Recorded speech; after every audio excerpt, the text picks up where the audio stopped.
It's SEC opening weekend. What a great time of the year for college baseball in the premier conference in the country. And it's a gorgeous Sunday afternoon in Northwest Arkansas in Baum-Walker Stadium. The Kentucky Wildcats and Arkansas Razorbacks finish off a 3-game series. And welcome up to the broadcast booth. I'm Brett Dolden with Troy Eklund. Delighted to have you with us. The Razorbacks have won 10 straight. They're going for the series sweep after a 9-3 victory last night. Troy, it's been one guy who's done a lot of damage in 2 games for Arkansas. Yeah, it's been Robert Moore. He's been Mr. Consistent at the plate, coming up with big hits and big opportunities. This is game 1, that first inning, shoots one to the left side, and it just continued from there. Robert's starting to see the ball big. Brett, I think he was pressing a little bit early on in the season. He's really starting to settle down, and that's what you do. Even when you're swinging the bat well, you're out in your front foot and you still hit a home run. That was game 1, so a big effort in that Arkansas win. He started early in game 2 batting right-handed. Yeah, he's really driving the ball to the alleys, and that's a really good sign for Arkansas fans. But again, I think he's just going to really catch fire from here on out for the rest of the season. Here's your series summary. Connor Nolan pitched extremely well to get the win in game 1. Hagen Smith was pretty effective as well in game 2, giving up 3 earnings in 6 innings. Now today, on the hill for the Razorbacks in game 3, it's Jackson Wiggins. Well, we all know that Jackson Wiggins has got a really big arm. The changeup's always been there, but the slider or the cutter is what he's really been able to master this year. So expect a good outing from Wiggins. Let's take a look at the lineup he will face for the Wildcats. Similar to the previous 2 games, Ritter, Estep, Plastiak, the top 3. Jump, Vogel, and then Liebert getting the start in left this afternoon. Harris, Rubalcaba, and Thrasher round out the starting 9 for Kentucky head coach Nick Mingione. Bright sunshine today, temperatures in the 70s. Strong winds blowing from right to left as the Wildcats and the Razorbacks get this early start underway at Baum-Walker Stadium. Would imagine a huge crowd expected today. There's no basketball conflicts, just lunchtime conflicts. Yeah, that's about it. Got to hit the fast food place and get to Baum-Walker. Here's Ryan Ritter to lead off, and we are underway, and that's strike 1. Plate umpire is Jason Bradley. Lenny Teague will umpire at first. Jeff Head at second. Morris Hodges Jr. over at third. Ritter's had 3 base hits in the series. He's knocked in a couple of runs for a Kentucky team that can do some damage, but they've scored just 5 total runs in the 2 games. Yeah, I think that really is a tribute to the Arkansas pitching, because this Kentucky team, they can really swing the bats.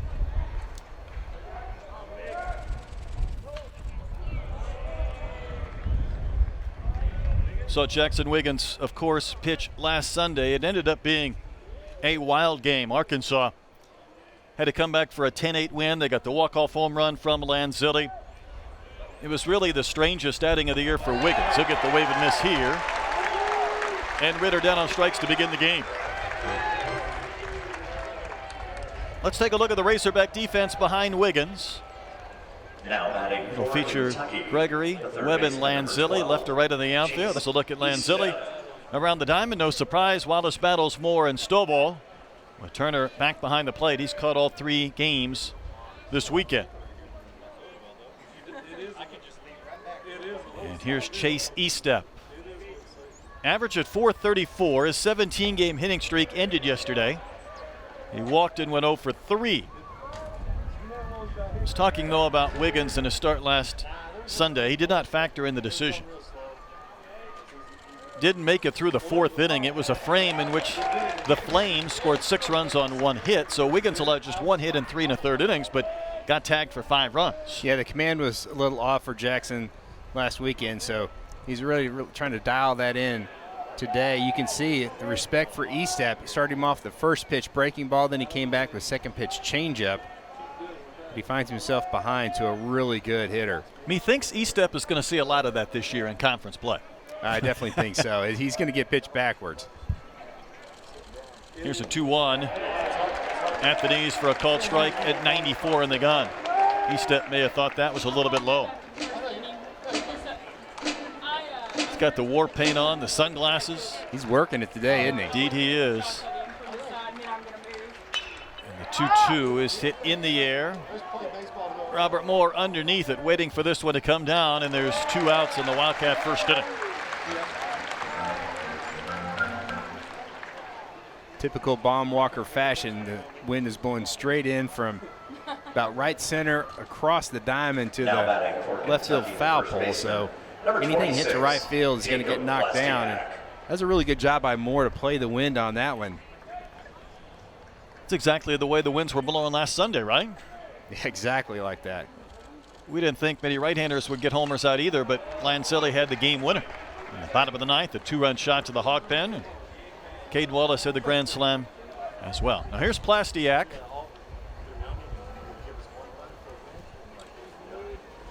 Oh for 7 in the series, and he struck out 3 times. So it's been a rough go of it. As he bats with the bases empty and 2 outs.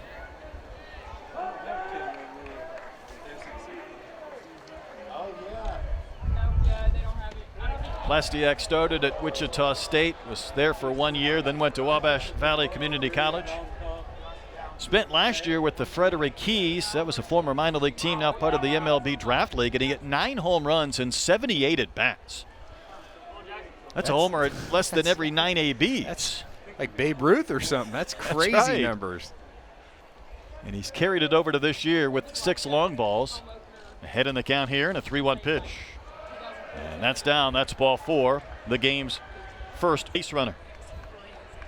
Really good at-bat by Plastiak right there. And like you said, when you're coming up to the plate and you're 0 for 7, you're pressing for that base hit. But the patience right there really showed that he was able to take that walk. And again, you got to take what the pitcher gives you. Brings up Hunter Jump, Arizona State transfer. Homer last night, scored 2 of the 3 Kentucky runs. Yanked a pitch into the screen above the Razorback bullpen and right.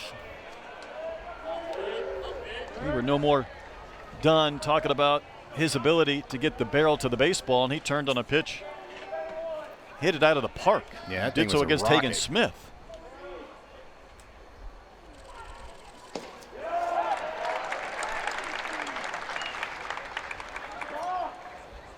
Wiggins dialing it back just a little bit to find that zone. Only 92 on that last pitch, Brett. Yeah, way back to 92. Back. Wiggins comes set right at his belt. That one fouled straight back to the screen by Jump.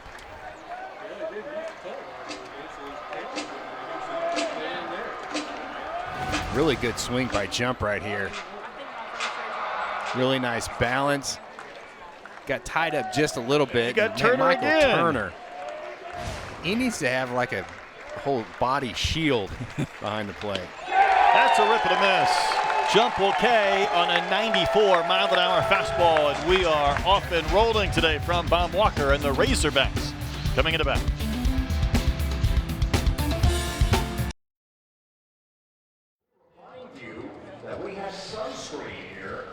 The Razorbacks coming into bat here in the bottom of the first inning. And Kentucky's going to throw a left-hander.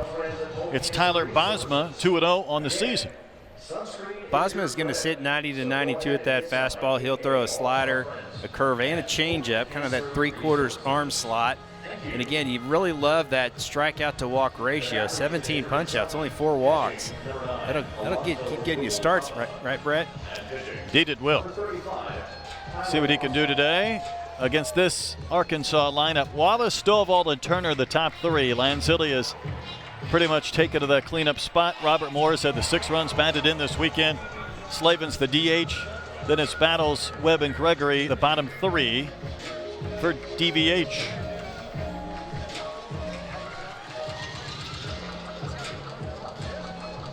So Bosma, the Michigan native, former Miami of Ohio product. Try and cool off these Hogs. Arkansas has scored 15 runs over the first couple of games of the series, but Troy, they've taken advantage of some errors and some walks to kind of jump out to some big leads that they've been able to hold on to. Yeah, I think so, and that's a sign of a good team to really capitalize on the other team's miscues. And if you're Nick Mingione in Kentucky, you just want to try to play clean and give yourself a chance to win. So there's Bosma a year ago, 14 starts for Miami. 1 of 3 years he played for the Redhawks in Ohio. 57 innings, an ERA sub-4, and here's Caden Wallace. Talked about this Kentucky defense really playing most of these Arkansas hitters straight away, and that's how they're playing Caden Wallace. Wallace hits one off the end of the bat. Little dribbler out towards Harris. One pitch, one out. In the bottom of the first inning. Wallace is going to have to sit on that AB for a couple of innings. Really good changeup by Bosma, because clearly Wallace was thinking he was getting a fastball right there. First pitch changeup, I like it. Benefit, of course, of these Sunday starters, they're able to sit around for the first 2 games and kind of analyze these hitters. If they're putting on a pretty good show, it might be some shell shock, including what Stovall did yesterday with his second home run out to deep right center.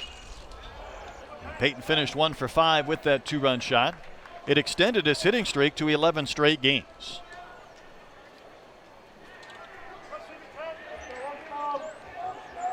Stovall shocked me a little bit right there. Normally he takes that first pitch, but he was up there hacking. And that rides off the corner at 91.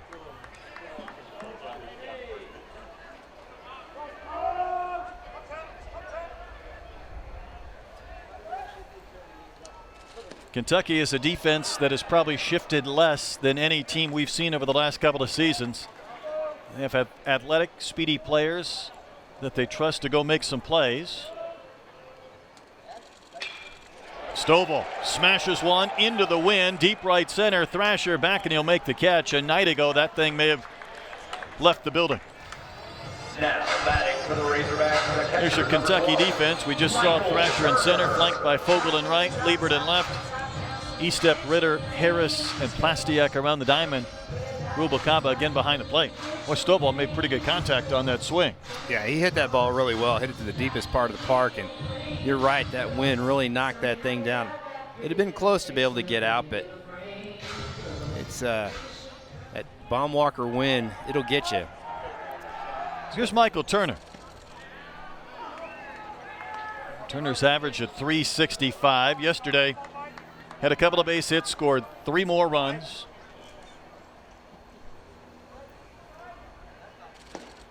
It's well placed. Wow. Didn't get the strike call. I thought it was right there. Did too, knee high inside corner. Bosma this year has gone 5 innings in all 3 of his starts. He's been consistent, gets the strike there. I think the start that probably impressed me the most, he allowed 1 run and no walks in 5 innings against TCU and struck out 6. That'll turn some heads, especially in the Kentucky dugout. It's going to be served back and out of play. Really like how he's gone after these Razorback hitters. And again, just really filling up the zone with each one of those off-speed pitches as well as the fastball.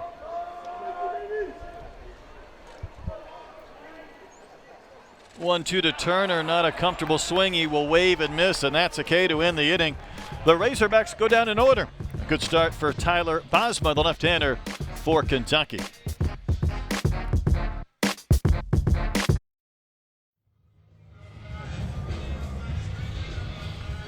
A scoreless inning in the books here at Baumwalker Stadium. An early start this Sunday at the series finale. Razorbacks going for the sweep.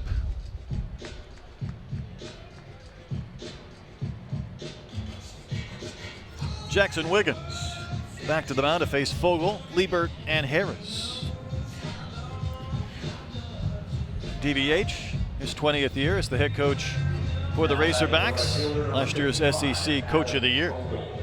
His team riding a 10-game winning streak in which they've outscored their opponents 94-29. Big time number. Here's Fogel. Tried to check, did he?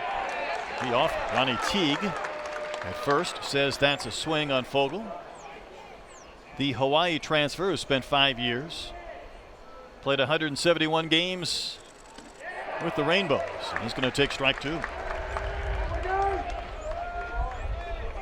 Fogel had 18 home runs at Hawaii. Apparently the winds would blow in. It was not a home run friendly ballpark. Maybe those were ocean breezes coming in off the ocean, but he'll rip and miss on 3 pitches here. Didn't get to test the wind, and Jackson Wiggins has 3 strikeouts already. Really good start for Jackson Wiggins.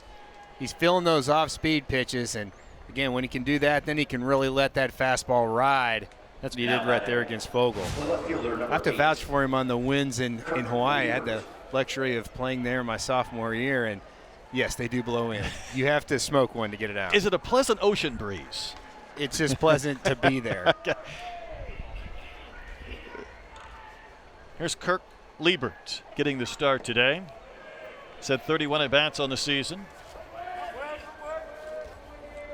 You know, it's a great place when you have a beach curfew. When you play night games, you have to be Yes, off that's the beach right. by noon. Not a bad idea. It's a little bit high to Liebert. There's Nick Mingione. Season number 6 as the head Wildcat. A lot of SEC experience. See all the draft picks in Major League Baseball, and that's a strike on a 2-0 pitch to Liebert. Another Wabash Valley Community College product who last year was an all-star in the Northwoods League for the Kenosha Kingfish. He had an 18-game hitting streak in the course of that league. And that's when it's been a productive stretch, both in the number of games and at-bats he was able to get and play, but also having success. I know a lot of SEC schools love to send those young players to the Northwoods League because of all the games, like That's you right. said, that they get in. Get a lot of bats. Arkansas has even gone to the World Series a couple times, and unfortunately for some of the players, it's like, hey, it's more important to get at bats and be with the team. So guess what? You're going to the Northwoods League instead of Omaha. 3-2 is a little bit down, not by much. The 94-mile-an-hour fastball dropped below the knees to Liebert, and he will take the walk. A really good at bat by Liebert right there. Kind of a borderline pitch that's tough to take, but he got the call. Now batting, the second baseman, number 1, Daniel Harris, the 4th. Here's Daniel Harris, the 4th. He's knocked in 10 runs this year. Previous series, we had all the players with the tag the 3rd, but we got a 4th here in Daniel Harris. That name has been passed down for more than 100 years. The original Daniel Harris was born more than 105 years ago. Well, that's really cool. I mean, if he has a son, he doesn't have a choice, does he? I think not. It's like you're the 5th. It'll be the 5th.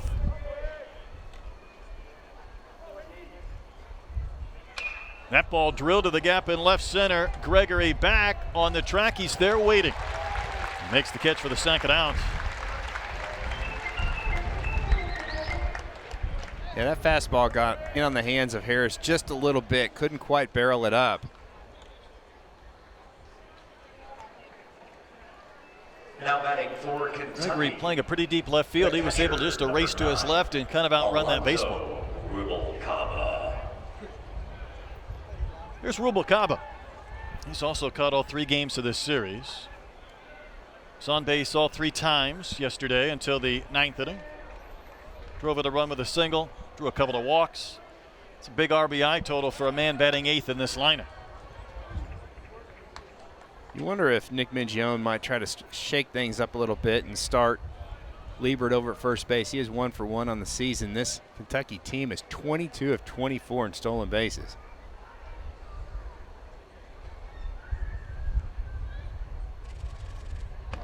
Pitches up and in to Rubalcaba.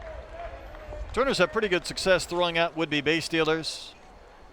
Began this series right at 33%, and that's a ratio I think you sort of aspire for. 30% is pretty good, in part because there are times you need help from your pitchers in order to put up good numbers.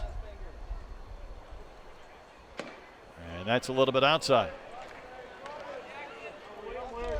Wiggins is kind of getting a little bit wild, but just right around the zone. He's not really missing dramatically.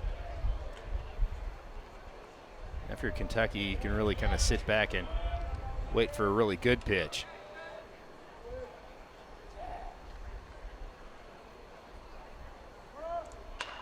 Pitch is swung on, fouled back and out of play.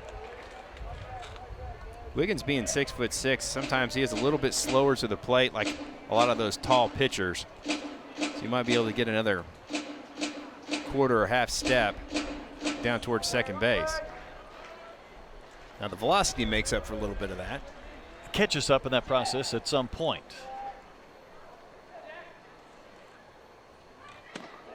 He's missed in that spot now on a few occasions. Twice in this at bat to Rubalcaba. Not by much, but I think that's in and maybe even a little bit up. Yeah, that fastball, that two-seamer's got a little bit of a tail into those right-handed batters, and I think that's what's happening. It's starting on the inside corner and just has a little bit of run to it. Hitters count for Rubalcaba and a 3-1 from Wiggins, and that's going to be backing out of play, lifted down the line and right.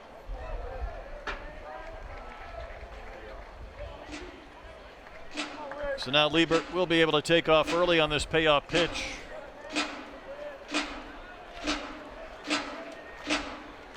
Arkansas has scored first in both games of this series. The Wildcats would like to change that script a bit if they can here in the second. Liebert runs. Here's the payoff. Little dribbler right to Stovall. Easy play. Inning over. So Wiggins able to work around a walk. And the Wildcats do not score. Inning and a half complete on this Sunday from Baum-Walker Stadium in Northwest Arkansas.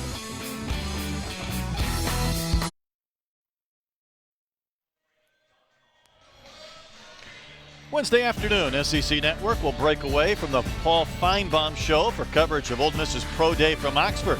18 players will be looking to showcase their skills for NFL scouts and front office personnel. But the feature guy is quarterback Matt Corral. Checks to be a first-round pick. Our coverage begins at 3 Eastern right here on the SEC Network and ESPN app. Troy, I know you'll be locked in to live coverage of the Ole Miss Pro Day Wednesday afternoon. Oh, locked in with live coverage and DVRing it, everything. So I can go back and just review it. You can break it down, get ready for your mock draft, because that's important in the middle of March Madness in college baseball.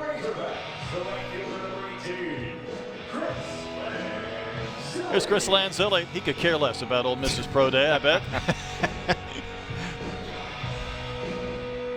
Now he's hit in 12 straight games. He's reached base in 18 straight. And you see the numbers for Lanzilli. It was 1 week ago today in which Arkansas had a big rally in the 8th inning to take a lead over the Flames, only to see UIC tie it with 2 in the 9th. And then Lanzilli hit one to the hog pen. The celebration was on with a walk-off homer. Somewhere he lost his shirt in that process.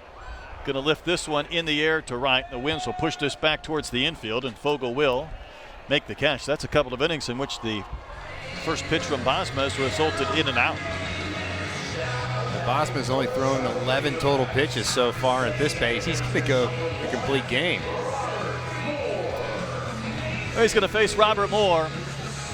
Featured him in the open. He's had 6 runs batted in, 3 in each game of this series. Even drove in a run yesterday with a bases-loaded walk. And that's inside and low for a ball.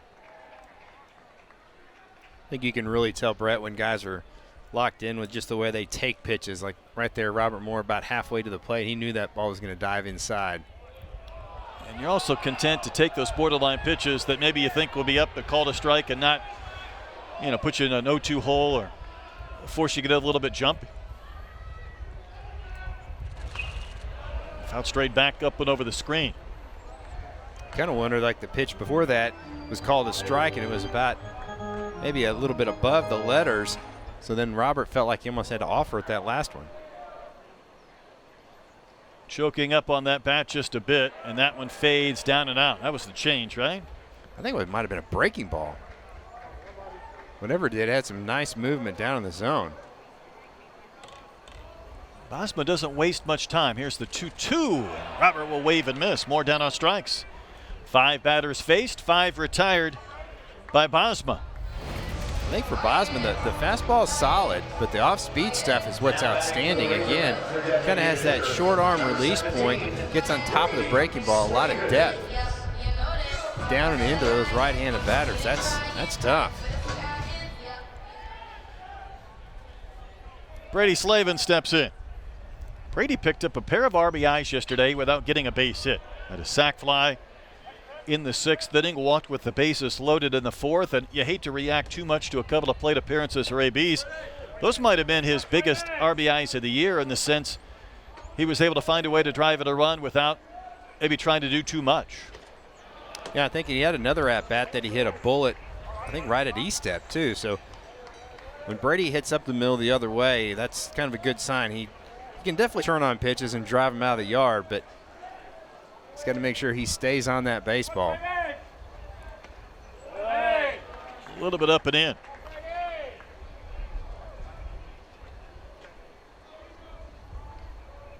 Razorbacks have not had a base runner yet.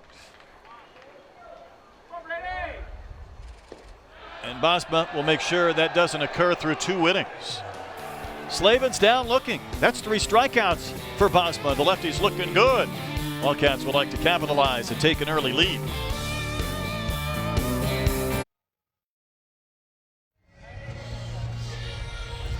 Well, it's too early for the hog pen to be loaded, but there's still a lot of people out there today.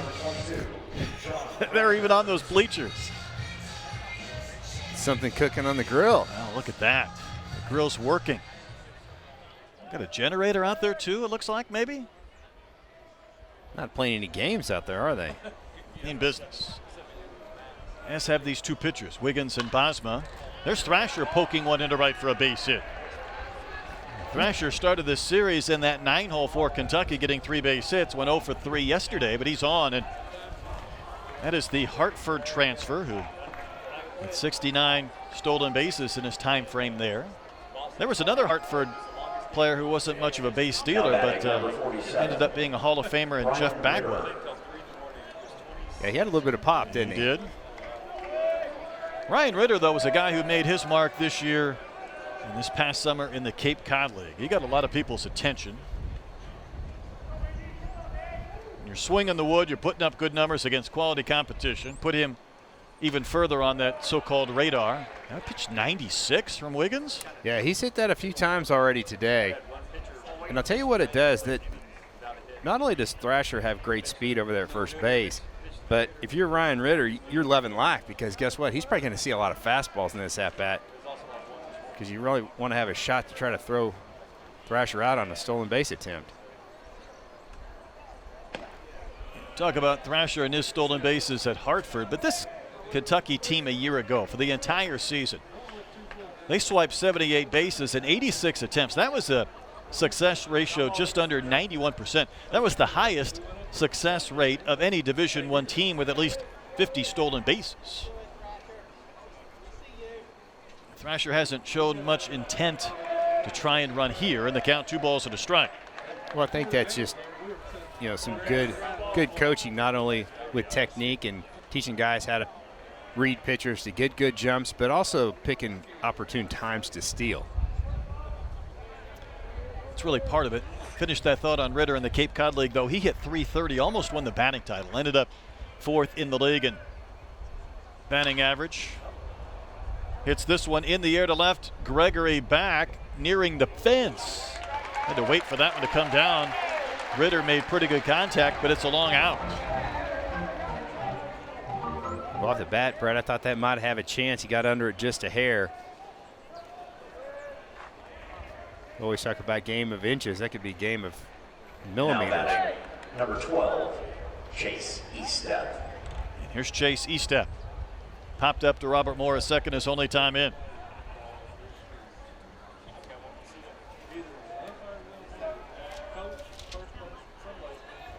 It's a young man who's probably made the biggest strides from last year to this year.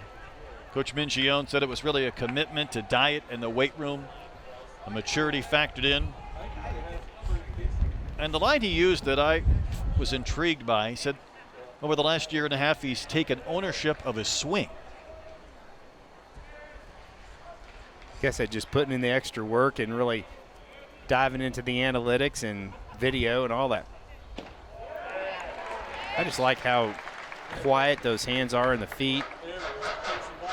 And the less moving parts you have, the better.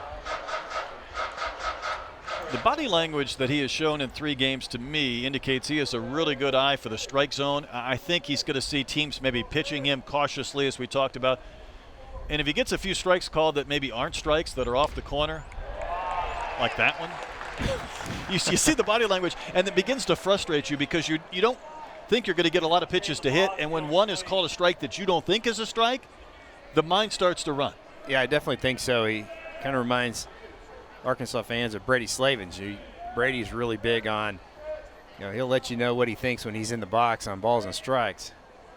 Sometimes that can work against you. Trying to hit with 2 strikes. Turner, a great job to keep that ball in front of him and keep that from going to the screen. don't know how Turner is so agile when you get down on one knee in that crouch position.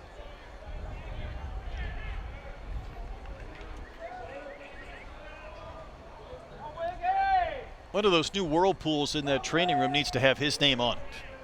The Michael Turner Whirlpool. And that one fouled back and out of play.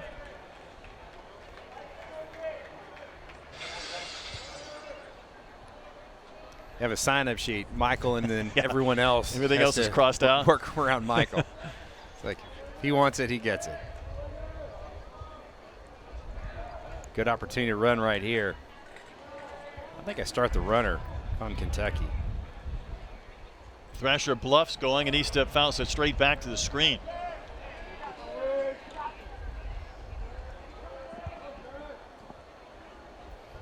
E-step talking to Jason Bradley, the home plate umpire, and just wanting to know, was the pitch he swung at and fouled off, was it a strike? And again, that's always some really useful information that you can gather as a hitter.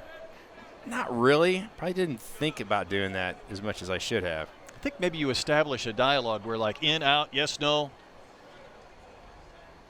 And the 1-2 pitch. A strike 3 called. He stepped down looking. Wiggins able to work that inside corner on a couple of pitches to the talented E-step. And let's see this one again. I think that might have been a cutter, Brett. That was 87 miles an hour. It's a good pitch.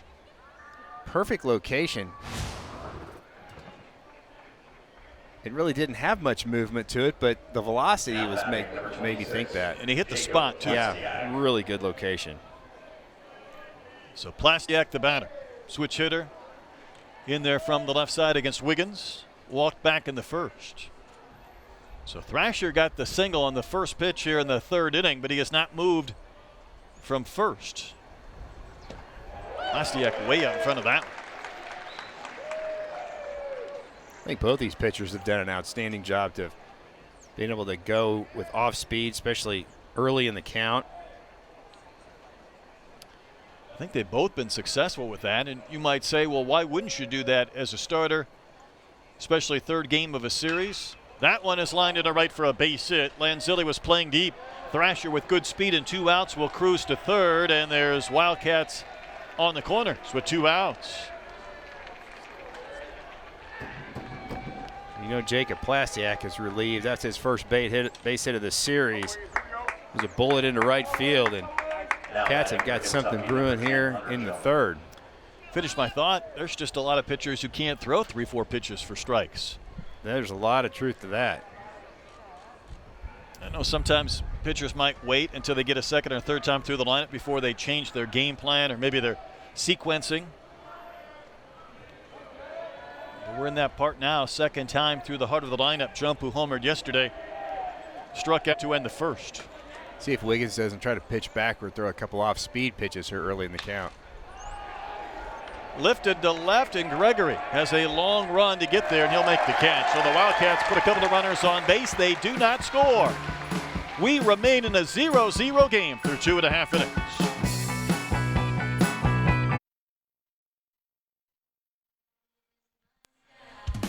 We see a lot of these talented SEC players, then we get to watch them go on to the major leagues. Pete Alonso, Benintendi, Alex Bregman, of course, Walker Buehler out of Vandy, Whit Merrifield. That's been a while ago when he was a Gamecock. Casey Mize pitched in this ballpark, I think 4 years ago. Aaron Nola, David Price, a few of those. And the MLB players last season, Florida had 15. Oh, Vandy with 15, LSU 12, even Kentucky with 10. You know, you think about these programs, really that number is pretty well distributed throughout the course of this entire league. It really is, and it just kind of goes to show you that how well each one of these schools can recruit. Razorbacks have a number of players, of course, in the minor leagues trying to make their way through, and here is Jalen Battles. Battles hitting .238 with 3 home runs. Told you I had a note on Jalen. Yeah, you're teasing me yesterday. I was teasing you. He's going to have to see a couple of pitches. There was a big article that came out. Really, the most common name right now in college sports is Jalen. Think about even in the NFL, there were 7 Jalens drafted last year. 3 were taken in the first round. 14 NBA players have the name Jalen. And according to ESPN, there's almost 57 100 Jalen's on NCAA Division I teams. Now, they trace the genesis back to so many of these individuals being named after Jalen Rose from the Fab Five in Michigan. So guess who Jalen Battles was named after? Jalen Rose. I'm going Jalen Rose. he's example A. His dad named him after Jalen Rose, and much more common to have a Jalen than a John right now on any team in college sports. I think I would have lost that bet. 5,700 That's Jalen's? crazy. And it's a name used amongst both women and men. Some Jalen's in the women's college sports as well. Jalen Rose definitely had some swag. And there's a liner into center for a base hit. So Battles, the first base runner, first hit for the Hogs to begin the third inning. Well, that's how you draw it up right there. I love how Nate Thompson, listened to him in batting practice. He was telling Arkansas hitters is swing toward the batter's eye. You know, you always hear about trying to hit the ball up the middle, but just I like how not just trying to hit the ball on the ground, but just try to drive that baseball toward the batter's eye. And that's what Battles did right there. Bosman, the pitcher, reacted as if he thought he should have caught that line drive. He almost did. Being left-handed, that ball went right past that right-hand glove. So here's Braden Webb. Webb had a homer yesterday in his first at bat. He finished 1 for 4. So he started 0 for 23 this year, and he's 5 for 13 since with a couple of home runs.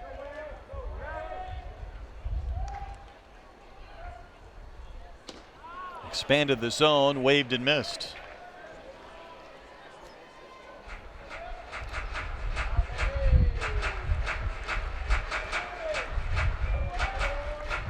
Chase Borfin had that shoulder injury running into the fence, warming up before a game. It's his non-throwing shoulder. He's still not taken swings yet. Talked to him today. Troy's in pretty good spirits, but I think it's going to at least be through the Missouri series. So he's got another week or so to go, and some work to do as far as just swinging the bat to get back. Yeah, that was a really tough injury, Not only for Arkansas, but also for Borfin. That ball hit well. Left center field. This ball's got a chance, and it's gone in the hog pen.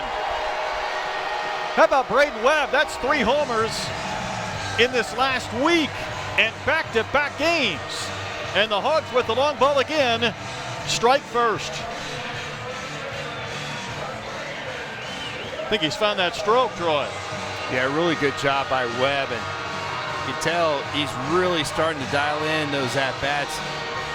Much better takes when balls are out of the zone, and that power's there. A lot of his power comes from his lower half. If you look at Braden Webb, he's got some running back thighs. He does. So he uses that bottom frame and really generates a lot of power. But that ball was crushed right through the wind. Yeah, that was impressive. Into the wind. Here's Zach Gregory. We mentioned every time Gregory bats, the count's 3-2. Well, this time he was plunked by a pitch, and he's excited as he races to first. I can tell you right now, that's not what Tyler Bosma wanted to do right there, is hit the next batter right after a home run. He's just looking for outs at this point. I told Gregory this week about the similarities he has with my kid, a similar size who wears number 3, and I finished by saying he gets smoked a lot, just like you. And Gregory just got smoked on the first pitch.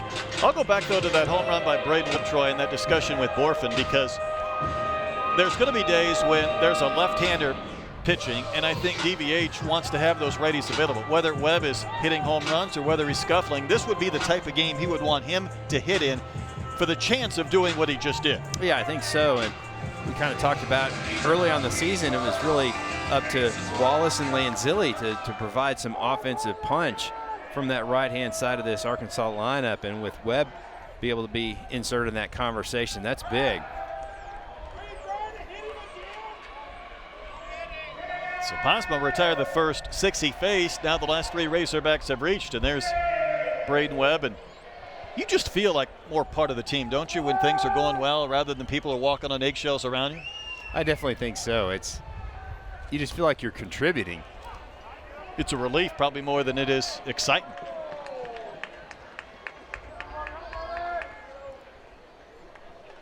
Wallace rolled out softly to Harris at second, his only time in.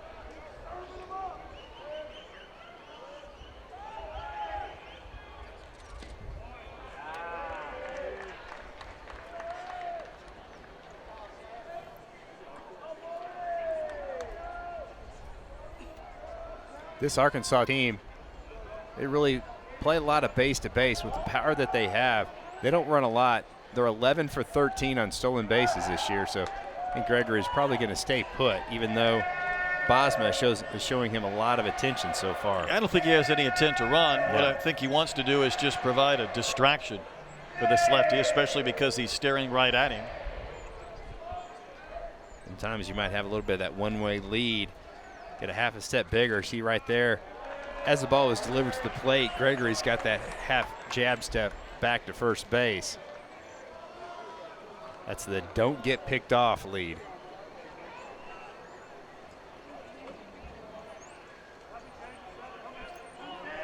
Plastiak holding him aboard.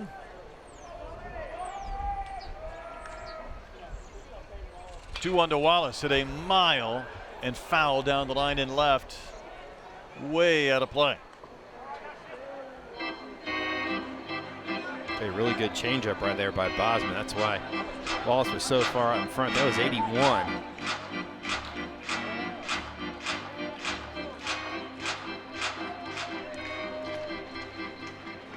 We talked about Kentucky's defense. Not only do they play straight away, but even their middle infield, they don't overly pinch in toward the middle for double plays. I think that just shows their confidence to be able to have a lot of range and be able to get to the base. Yeah, I would say speed and athleticism a part of that. It's almost kind of like outfielders that play deep, they don't feel like they can go back on a baseball.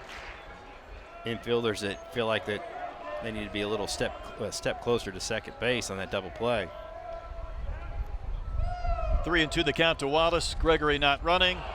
Cut on a missed. Wallace helped out Bosman. That's the first out of the inning.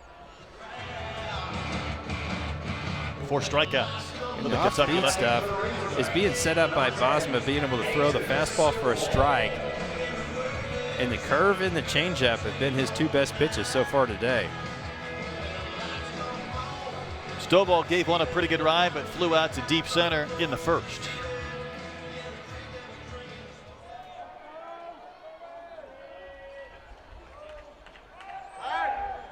That's a low throw to first, and it gets by Plastiak.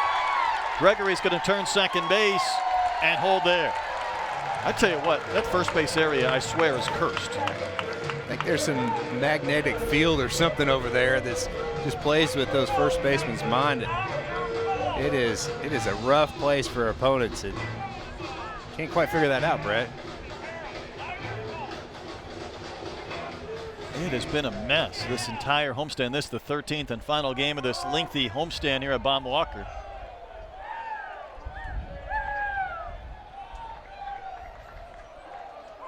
Lefty-lefty matchup here for Stovall. There's that pitch again from Bosman. Bending it in there for strike one. Well, Arkansas's their ability to capitalize on miscues of Kentucky this weekend has really kind of gave them a lot of cushion in the first 2 ball games. Stovall lays off. Well, it has been the case. Arkansas, even though they've started to find some of those home run swings, they had more runs than hits yesterday. 9 runs on 8 hits. Took advantage of some errors and some mistakes. Front door breaking ball misses. And I think, as we talked about, whether it's Kentucky, whether it's Missouri, whether it's Ole Miss, it doesn't matter. When you come to Baum Walker Stadium, you're going to try and win a series.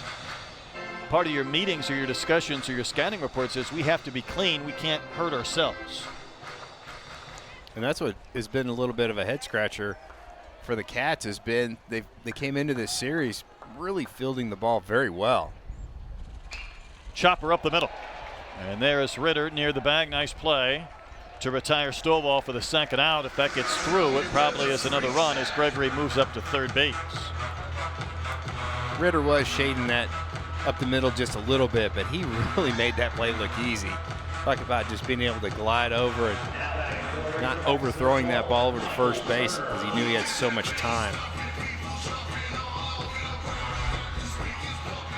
2 outs for Michael Turner. Again, the Razorbacks, though, yesterday clinched this series win. It is their 11th consecutive SEC series win. They've won 10 straight games overall.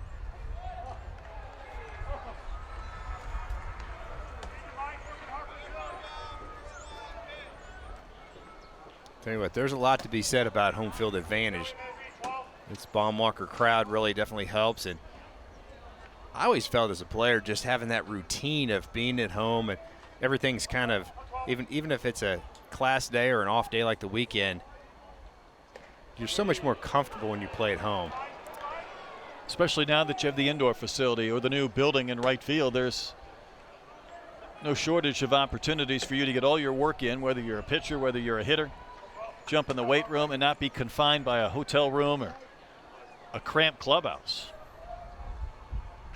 That one's up and out, 2-1.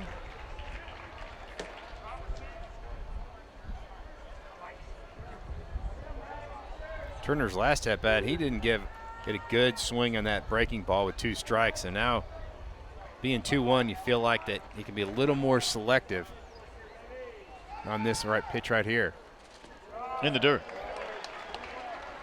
Chris Lanzilli waits on deck. I really think Bosma wants to find a way to retire Turner and end this inning. Limit the damage.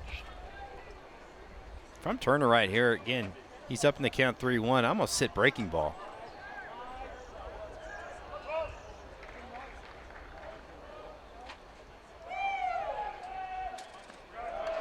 He walked Turner. Now he gets to face the right-handed hitter with runners on the corners.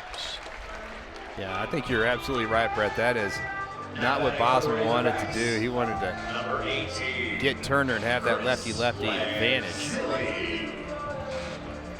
And you got one of the hotter hitters in the league in Lanzilli coming up. He's just been Mr. Consistent all season long.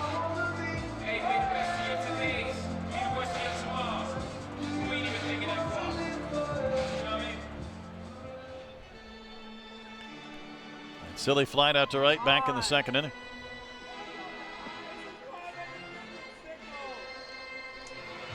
Rubalcaba walks that baseball back to the mound. There's no activity going to the Kentucky bullpen, but really worthy of a conversation here on how they want to pitch Lanzilli.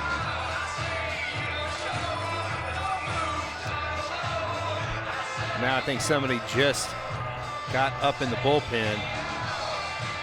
That looks like Darren Williams, number 5. Dan Roselle, the pitching coach, will pay a visit to the mound to give Cats a chance to let Williams throw a few more in the bullpen. It's the first SEC series where the fans out there have been able to lean in and maybe go back and forth with a few Kentucky. I'm sure there's just friendly conversations. Oh, you think they're minding their own railing. business out there? Being nice, welcoming hosts? But you know, that's the fun of college baseball. Is you get rid during the game, and then after the game they invite you out for some food. Pretty subdued hog pen today. Get that SPF 30 working early. Hey, we're going to have a pitching change. So that was interesting in the sense that we were kind of wondering why Bosma was throwing the breaking balls to Turner, not going after him. Well, they were going to make a pitching change and bring on a right-hander. We'll step aside, tell you the new pitcher in a moment.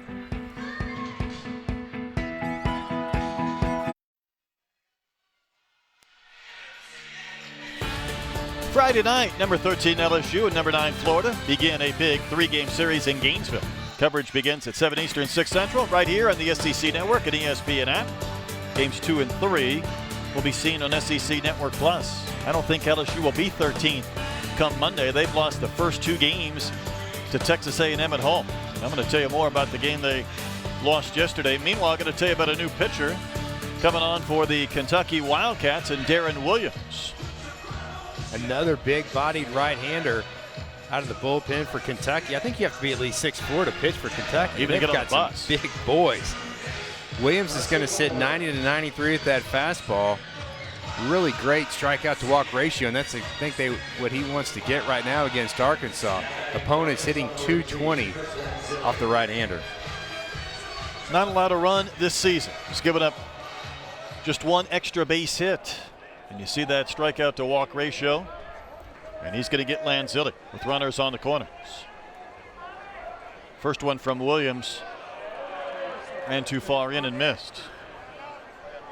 I think Kentucky's been trying to utilize the right time to get Williams in this series. But again, Arkansas grabbed the early leads in both games. They want to make sure they get him in early in this contest before this one gets maybe a little further out of reach. Lanzilli reaching for that pitch, fouled it right back. That was a big swing. Lanzilli lost his balance and about He did. fell down completely. You a little surprised that the crowd is as quiet as they are They're right now? subdued, aren't they? Were they up late watching basketball I think last night? so. I think so. Throwing things at their screen, or I don't know. The maybe caffeine just hadn't kicked in this having a few morning. beverages. You got runners on first and third and 2 outs in conference series, and I hear a pin drop in here. It is quiet. Lanzilli looks at a breaking ball for a strike. I think just kind of rolled in there, but the placement on the outside corner made that one really tough to offer at for Lanzilli.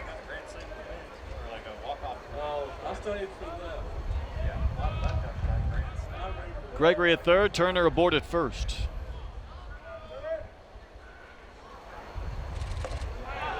Just a little bit down. Williams thought he had a punch out. I thought he did too. Pretty good slider right there.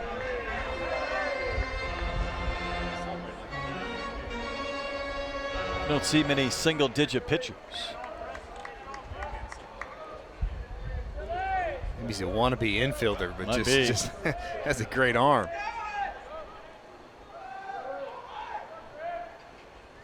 Long pause before the 2-2. Lanzilli tried to get time. He took that right hand off the bat. That's the thing you need to do as a hitter. Don't ever take your hands off the bat. Just say the word timeout. That pitch didn't miss by a whole lot No, either. it didn't. I think that's how come Lanzilli didn't swing at it, was he wasn't ready to swing. Williams has stayed away from the fastballs in this sequence. Turner will run here on the payoff pitch. There he goes. Here it comes.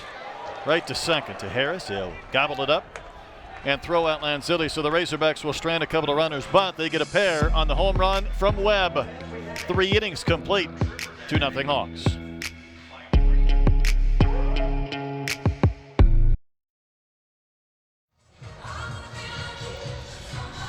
Here's your D1 baseball top 10. Ole Miss won 2 out of 3 this weekend at Auburn. Texas trying to get back on track. They're playing Incarnate Word. And you have Arkansas, Vandy, Oregon State, Fighting Irish, Tennessee, Florida State, Florida, Georgia Tech, the ACC, well represented as our potatoes are back. See you later, hit a tater, and Braden Webb did last inning. But this is the time of the year, Troy, where you're going to see a little bit of movement in the polls. If for no other reason, teams are going to start to separate just a bit over various conference weekends. Yeah, Here's I definitely think so. Adam Fogel shooting one out to right. Lanzilli underneath it. 1 pitch, 1 out.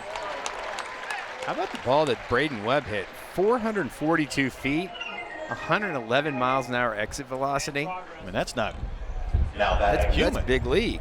for Kentucky, number 8. I think the bats might be just a little bit hot this year. They might be getting up there. That was a no-doubter hit by Webb. Landed somewhere in the hog pen, lost to into the humanity. And here's Liebert, who walked his only time in. Yesterday around the league, though, Georgia had a wild 12-11 win over Mississippi State. Ole Miss had the 15-2 victory at Auburn. Vandy shut out Missouri. In fact, Missouri scored just 2 runs in the first 2 games of that series. Arkansas will see them next week. A&M, though, won at LSU 11-7. And that was a game, Troy, that was a 9-inning game, as Liebert's down in the count, 0-2. A 9-inning game that went 4 hours and 52 minutes at the box. Wow. 5-hour, 9-inning game? You must be Like saying 28 pitching changes or what you must be happened? saying there must have been a lot of walks, Brett. Well, you'd be right. And that one got by Turner, and I think it got our plate umpire. How about 18 combined walks? Whew. And Texas A&M has won both games. Let's get 2 different people, Turner and our plate umpire. Oh, that got him flush. Jason Bradley wore that one on that boot, and well, there's a lot of padding. It ain't going to come out of that scot-free. He's probably saying to Turner, you got to help me out, dude, with that. And that sprayed fair inside the bag at third by Lieberts. Gregory will cut it off, and Liebert will try for 2. Here's the throw. It's elevated, and Moore able to jump up and grab it. That's a double. Really pretty swing by Liebert right there, just inside out of that one. Watch the back control by Liebert. That pitch is on the inside corner, and he takes it the other way. Talk about getting the hands inside the baseball. Again, great speed right there. I don't know how the helmet stays on his head, but it It did. stayed on the whole time. Daniel Harris the fourth. It's got to be like Bryce Harper, just knock it off if Needs it a gets to that point. Chin strap.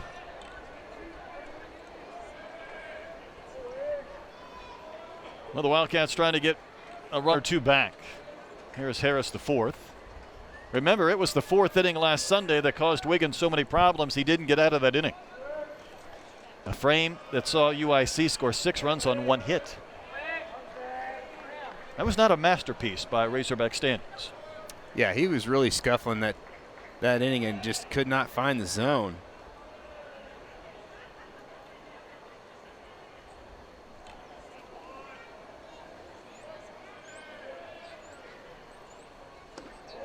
Wiggins paints at 93. I mean, Wiggins definitely has, clearly swing and miss stuff. So his ability to erase base runners, he definitely has it. He's just got to throw strikes because that stuff it's gonna work.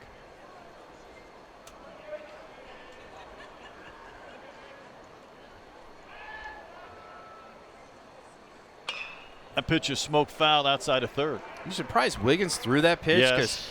Moore is at second base. The runner took a really big extra shuffle off there. That was Liebert at second base, and Moore threw open the bare hand, and he was standing on second base when that pitch was thrown. Either need a break or just go ahead and throw at that point.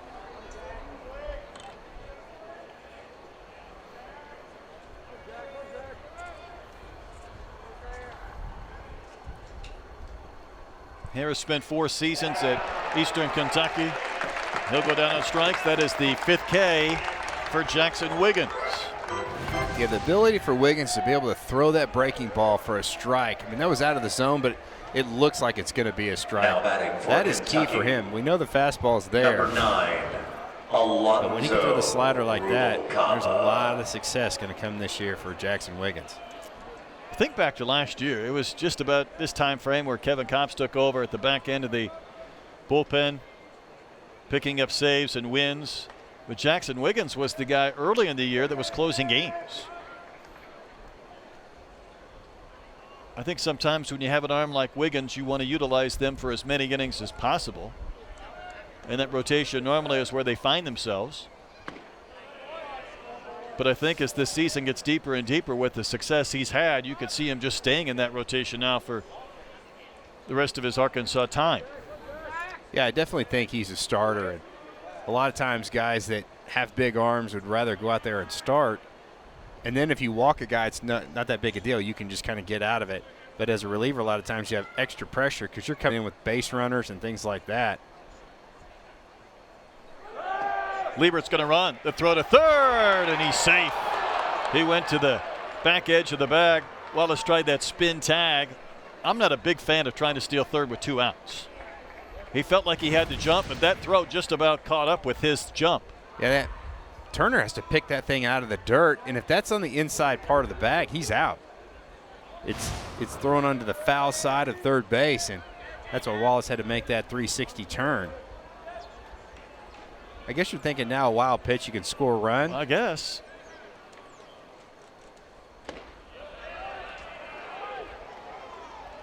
There's one thing about making a base running mistake of aggression, but when you're trailing, I think that's magnified. I think so, especially you know, with his speed, he's going to score on a base hit. He's going to score on a base hit, right. 3-0 the count to Rubalcaba. And Wiggins just put him on base. So the tying runs are on base, and John Thrasher, who's had good success this series, will get a chance to hit. And Matt Hobbs is going to pay a visit to the mound. There's no activity going in this Razorback bullpen. Hobbs wants to talk to Wiggins here, especially with Thrasher coming to the plate after he's picked up 4 hits in this series to this point. Hobbs walked out with a lot of conviction in his stride. Almost like he knew exactly what he wanted to say, and he's going to get out there and say it. And sometimes it takes a pat on the back. Sometimes it takes a kick in the pants. That's what, when you're a pitching coach or a head coach, you kind of have to be half psychologist. And what is the best way to get that player to respond and have, change those results? Jason Bradley, our plate umpire, out to join in on the conversation. Matt Hobbs still continuing to do all the talking here to Wiggins, and now the meeting will break up. Coach Hobbs will be back at his old stomping grounds next weekend at Mizzou. That's going to be a fun trip for him. Now batting number 22, John Definitely Thrasher. bring back some good memories, back to his playing days in Columbia.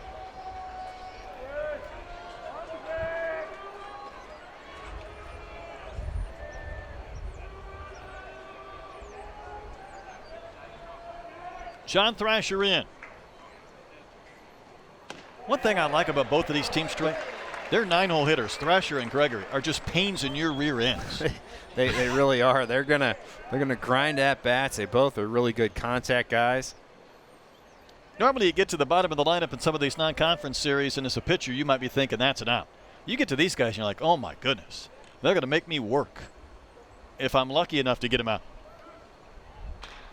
Serve down the line and left. The wind will try and push this foul, and it'll hit off that side fence. That thing traveled about 315 feet. I think with that wind, that's going to be a double down that left field line for Thrasher. Off the bat, you felt like it had a chance, but a little bit of hook because he caught that thing out in front of the plate. And that stiff breeze blowing from right to left just pushed that thing foul.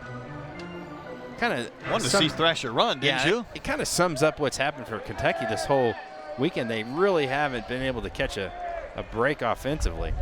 Yeah, home to third. third. The gap. He might catch Rubalcaba. 2-strike pitch, a little bit off the corner. That's a good 0-2 offering. Yeah, it really was. That's definitely outside the zone, but close enough that Arkansas faithful thought it was a strike. Rubalcaba is just going to take off. Liebert started down the line at third. He was trying to induce a balk. How about the stolen base from Rubalcaba? He just took off with 2 strikes and 2 outs, wondering if maybe Wiggins might balk in a run. Yeah, Wiggins didn't even flinch at all. They just let him go. It was the dart by Liebert at third that I think was intended to try and generate a look or a flinch. There goes Rubalcaba. Now watch Liebert. Wiggins, was he just oblivious to both? I think he was. He was in his own world right there, just dialing in for the pitch. It could have kept on running. He might not have noticed. And the 1-2, that's a strike. Jackson Wiggins gets the K of Thrasher, and he's going to strand a couple of Wildcats in scoring position. Well, you don't even have to worry about what everybody else is doing on the bases when you're throwing pitches like that. Wiggins painting the black.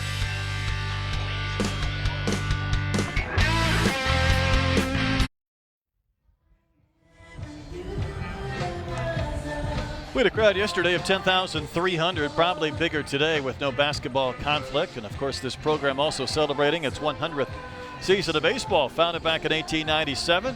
There was a hiatus there around the war. The program resumed in 1947, the 76th consecutive year. Really, this is the glory era of Razorback baseball, isn't it? This last handful of seasons with the facilities and the College World Series appearances? Yeah, I definitely think so. And again, the facilities are going to take this program to the next level. I mean, they're already there. But from a recruiting standpoint, boy, it's going to be tough for Arkansas to lose players with when you have facilities that can allow you to get as good as you want to be, and that's the line that Dave Van Horn used before, that's something special. I think that's a pretty enticing sales pitch when you can bring them here and show you this stadium, the new building, and the Fowler, and say, you know, it's up to you. You have all the resources, all the tools. May have too many resources if there is such a thing. Here's Robert Moore. And I think really from a pitching standpoint, once you walk guys into that lab and you say, here's the technology we have. I mean, we can lean on your strengths. We can minimize your weaknesses. Don't you wish in your day job there was something where they could come in and say, Troy, here's your weaknesses, all of them, and we're going to stay away from this, and we're going to do this instead. Focus on your strength. It might take a while to go through the weaknesses. It's just an amazing building. It's 3-0 to Robert Moore. He struck out back in the second. Do you green light him right here? I know it's just 2-0 and it's early in the ballgame. You want base runners, but man, Moore's so locked in with that strike zone. I think I'd make Williams throw a strike at least in the inning. And he did. You know, the one thing I noticed about the SEC, you don't get that 3-0 guide him over strike. You can still get one of the corners. Yeah, they're not going to give in. Same pitch. Same spot. Same result. That's definitely a pitcher's pitch, because I don't know if Moore can even keep that ball fair.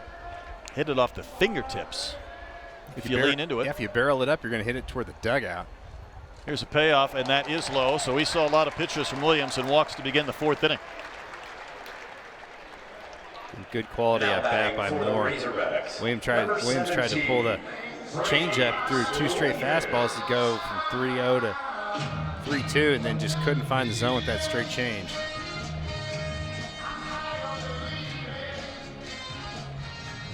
Here's Brady Slavens. Slavens struck out looking back in the second. Kentucky might get a discount from all those goggles. They've got those guys wearing those specs.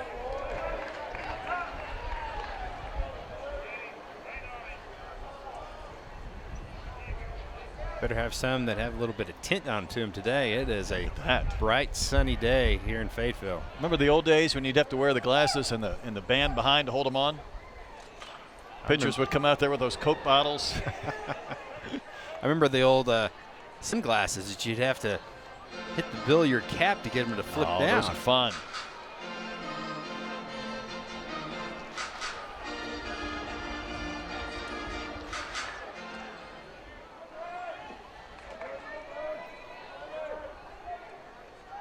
Brady would really love to unload. That pitch is outside. Moore's going to run. The throw ends up in center. And Moore will continue to third base. Stolen base and a throwing error, and that walk is turned into 3 bases quickly. Yeah, delayed steal by Robert Moore. He had two really big shuffles as the pitch was going to home plate. Then he took off, and I think Ritter got caught. Watch Ritter. See if he's just a little bit late getting to the bag. I think so. And allows that ball sails, because that's not a bad throw, but he's just a half a step late, and that's how that ball gets into center field. But isn't that the beauty of the delayed steal, where those infielders are holding their position and maybe late to get to the base? I think that's exactly what you want to do. That was a picture-perfect execution by Robert Moore. I'm not so sure in the last 15 steals we've seen this season in this park. And Slavens will wave and miss that 10 of them aren't delayed steal rather than the straight steals. Yeah, I think so. And one of the things that makes that successful is you've got a left-handed hitting batter right there, so the catcher, Rubalcaba, he can't see that runner taking off. Pitch to Slavens on the corner again. Strike 3. Brady has K'd both times today. That was a pretty good pitch by Williams. Yeah, it really was. Pulled the string. Now batting for the Williams Razorbacks, number saw a 2, strikeout to walk Jalen ratio. That's a straight Bauer. change that just dives down and away from Brady. That looks out to me. But I think Slavens might agree. Troy, would you bring the infield in here? It doesn't look like Kentucky will do that. Do you want to fall behind 3-0, give up a run on a ground out? Yeah, I don't think so. The safety squeeze. Moore was coming down the line as Battles squared. Almost thought that pitch was a strike. Battles kind of got locked up with a breaking ball. Even if you maybe bring him in halfway, So if something's hit sharply, but up the middle, Kentucky's going to concede that run. Anything hit the short or second base. Jalen Singleton scored in the first. He's going to square again. Gets the bunt down. Moore's going to try and score, and he will. Plastiak couldn't handle it. He was in a hurry to field and flip. Battles gets the run home, and it's 3-0 Razorbacks. Great Is he trying to back control. barehand this? Yeah, I think he does. Great back control by Battles. I think the barehand is the only opportunity. If you try to get that runner at the plate, you see a really good break by Moore. That was going to be a tough play either way. I don't think he was going to get him that way. I think you're almost committed to trying to get an out. Funny thing was, the Cats saw Jalen square the first time. Maybe they thought he wasn't going to do it back-to-back pitches. Battles get a single and an RBI, so that is a pair of hits. Yeah, because you really didn't see the corners for Kentucky crashing at all. They kind of held their ground, and then when that ball's bunted, Plastiak's trying to cover a lot of ground in a hurry. And here's Webb a homer. So if you bring the infield in before that at bat, do you go ahead and still try that safety squeeze, or are you committed more to trying beating the infield? I think you try to beat the infield. And Webb to bunt after he hit that 442-foot home run at 111 miles an hour off the bat in the third inning. Into the wind. That ball was juiced. What would that have traveled with wind behind it? 465? May have hit the road out there. I don't know. That was definitely an opportunity, Braden. He was trying to bunt for a hit. With one out, you don't want to sacrifice. It almost hit him.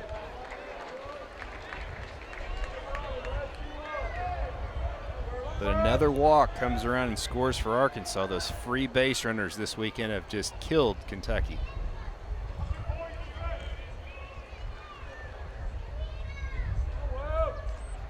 One and one the count to Webb. Again, that pitch doesn't miss by much. Williams has been around the zone when he hasn't been in it.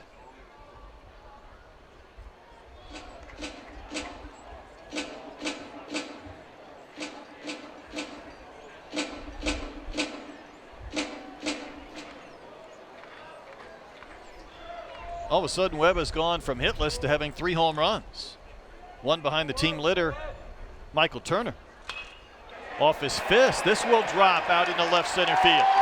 Battle's got a good read. He'll take off to third. Webb's going to try to go to second base, and he is going to be out.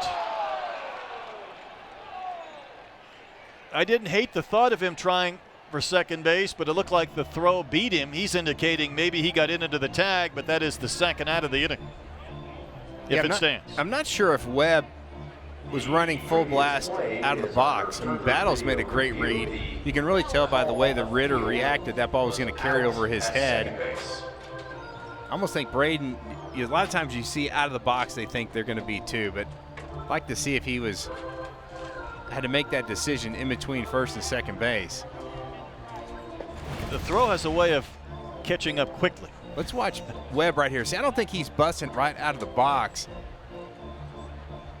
When Ritter picked it up, I thought that's where that was going to be a good decision. Had it been picked up by Liebert, he had the play in front of him. I thought maybe Ritter with the play behind him wouldn't be able to see Webb. This will be the best angle, and he is safe. Wow. Right? Really is. Yeah, let's see that hand get in. That's close too. That's again. really close. Right there, he said, tag has not hit him yet, right? Yep. Now, if you play it through, you'll see the swipe at the end. Once his hand's on the base. We've had a few of these where I think we've gotten a call wrong by replay just because you can't definitively say it, even though you can look at it and sort of assume, but you're not allowed to do that in this replay business. But I tell you what, again, even though we slow these things down over and over again, we keep saying just how close that they really are. Sometimes you see those guys kind of do that swim move where they'll pull that hand that's closest where it's going to be tagged and pull that hand away. In this situation, it was the tag on the shoulder, so that really wouldn't have been much of a factor. But I think you're right. I think he did get in there on the live play. I thought he was out. I did too. We're going to blow it up. So let's see. Hand base. That tag's not there. My goodness, yeah. you're talking about. Because That's that split finger's seconds. right on top of it, but, you know, when the finger touches the base right there, I don't think that tag is on that elbow, but can you tell from that angle? I think one more frame, I think he was there.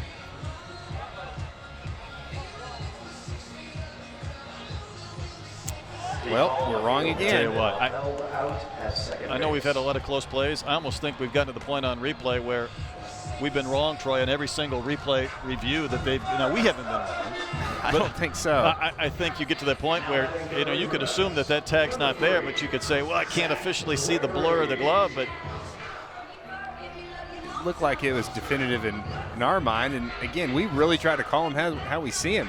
yeah, Gregory had a stolen base attempt in the 8th inning, and after review, he was allowed to stand. I think we both thought he was out Yeah. on Friday night.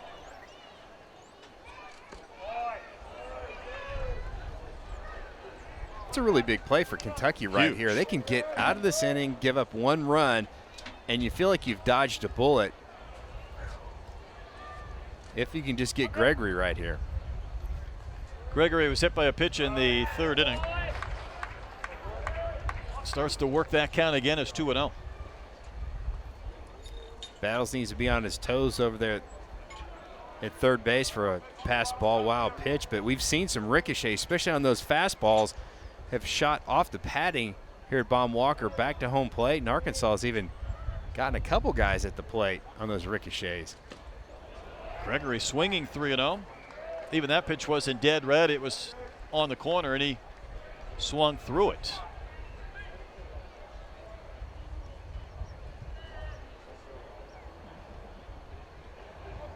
Run home this inning.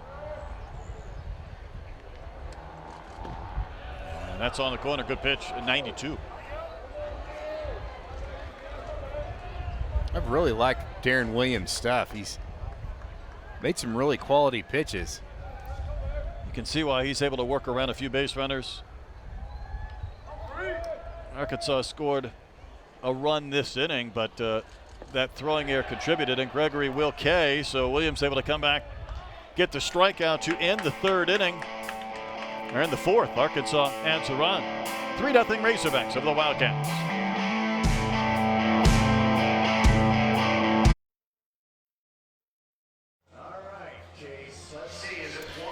Well, Jackson Wiggins back to the mound in the 5th inning. Stranded a couple of runners in scoring position back in the 4th. And Troy, when he's had to today, he's been able to get those strikeouts. Boy, 7 strikeouts for Jackson Wiggins up to this point. And again, we always know that that fastball is electric, but I've been really impressed with his off-speed stuff, Brett. Being able to throw the slider consistently for a strike. He took something off of that one right there. And again, the changeup will work as well, but that big slider cutter is the pitch. It's going to make him at a whole different level than a season ago. There's this line to this point, 66 pitches through 4 scoreless innings. And I think coming off that start against UIC we've referenced, you sit on that for 6 days, 7 days, you want that bounce back appearance. You know you're going up in weight class in a conference game against a good hitting team. Now he'll go 3rd time through this lineup. Here's Ryan Ritter. Flew out to deep left his last time in. But I'm with you. It's the secondary pitches and their refinement that has made that fastball and their location much more of a pitcher for Wiggins from a year ago. And part of that, of course, is as a starter rather than a reliever, you know you're going to have to go deeper into games, and you're going to have to be able to throw 2, 3, maybe even 4 pitches for strikes. Right, and you know you're maybe not just going to go for an inning or an inning and a third where you can just kind of leave it all out there on the line. And again, his ability to find that strike zone again, and that fastball, that ball was up in the zone, but when you're 95, you can get away with that. It's hard to spot that one up.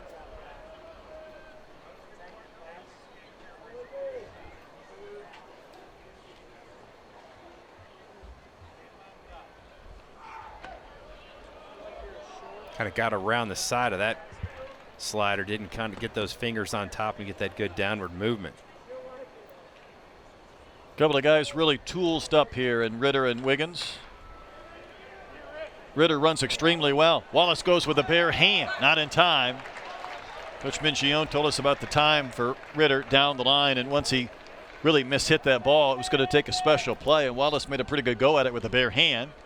Ritter gets the single. Yeah, off the bat, you knew that was going to be a lot of trouble, and that's why Wallace tried to goes bare hand with it, because he didn't have any kind of a chance if he fields out with the glove. I think this is a good opportunity for Kentucky right here. You've got your leadoff man on and your #1 hole hitter, Ritter, and then Estep is just looking for something he can drive.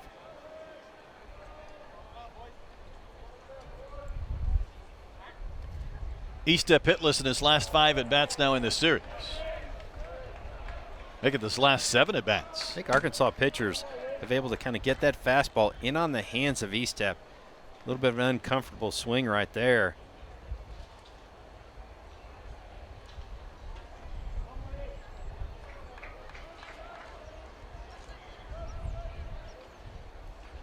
Turner sets that target. Wiggins hit it.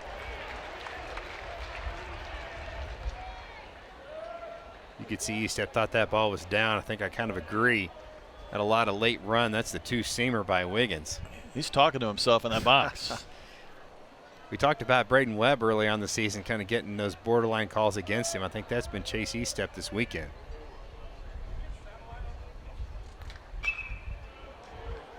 Now he has to go to work down 0-2. Then you get a guy coming 94-0-2 on your hands. That is not easy to get the bat on the ball in that pitch.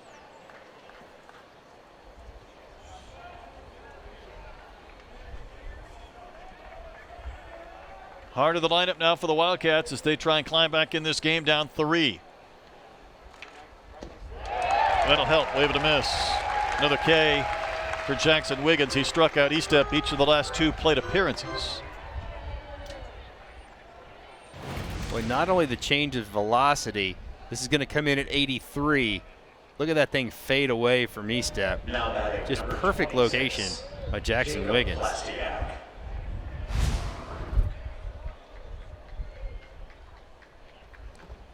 Wiggins will face Plastiak, who singled back in the 3rd inning, has one of the 4 hits for the Wildcats. Each team has 4 hits.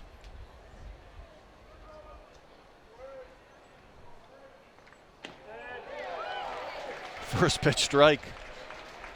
But Plastiak really gets down in those legs. Being a big first baseman, really has a pretty deep crouch at the plate. Yeah, he's got a strong base.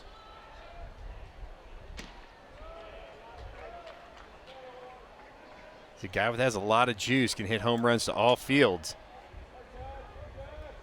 You got power like that, you really don't worry about where the wind's blowing. You just hit it through it.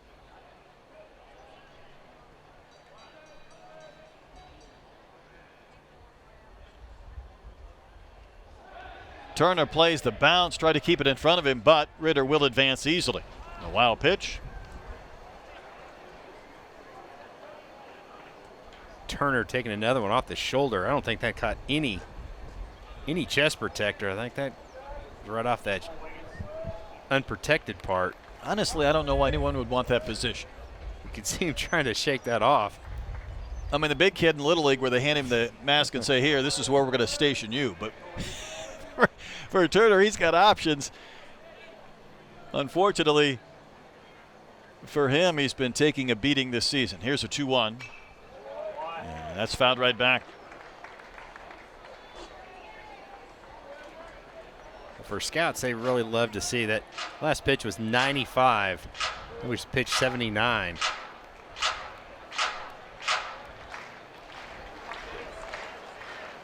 That stamina. That's where the weight room pays off.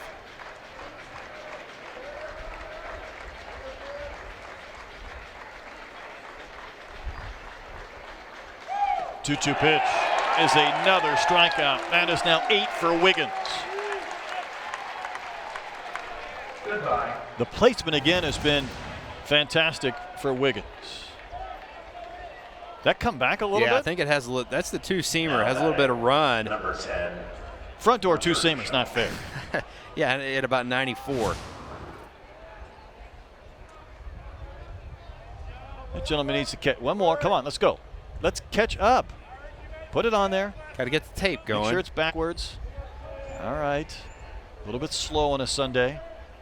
Like drivers in front of me in their cars. Here's Hunter jump.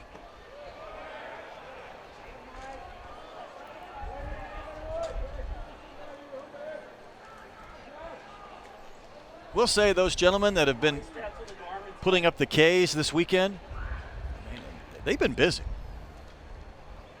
Arkansas pitchers yesterday struck out 12 with Smith and Vermillion. Arkansas does have a lefty in the bullpen. That's at least 31 strikeouts this weekend.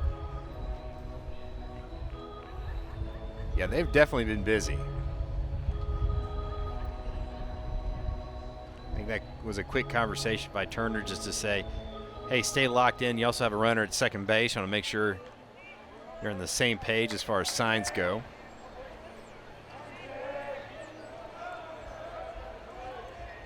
Jump, the former Sun Devil. Takes one up and out. We talked about Jump back on Friday night. Started at ASU, was there 3 years. One season he left, he went to Central Arizona Community College. They won the JUCO Division I World Series. He was the MVP, hit almost 550 for the tournament, went back to ASU. Now he's a Wildcat.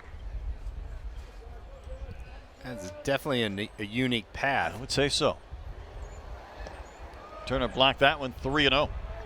Keep in mind, if Jump reaches, Vogel would come to the plate representing the tying run. Arkansas has not been able to provide a whole lot of separation today, so the Cats very much in this with one big swing at some point. That's a really good point because it feels like momentum-wise that Arkansas is up 5 or 6 runs, but look out on the scoreboard, only 3. It looks like Evan Taylor thrown out there in Arkansas bullpen. That pitch 3-0. That's not giving in right there. You talked about the SEC pitchers. They're not gonna give in 3-0 They're and not grooving anything. going off speed. See another breaking ball by Jackson Wiggins against Jump.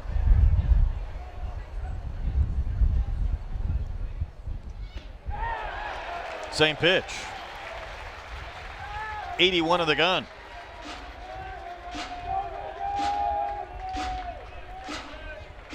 Now you've got Jump thinking, you're like, okay, I know he throws 95.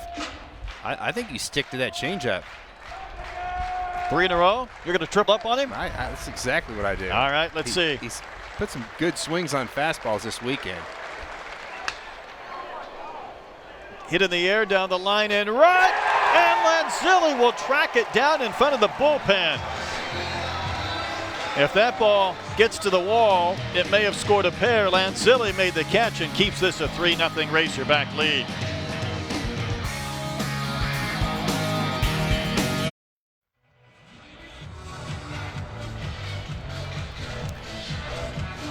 It's the SEC opening weekend. Glorious weather here at Baum-Walker the last couple of days for the Wildcats and Razorbacks.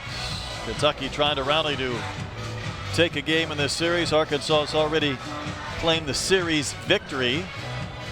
It's 3-0 today. Braden Webb had the 2-run homer, the big shot. Jackson Wiggins has now gone through 5 innings of scoreless baseball.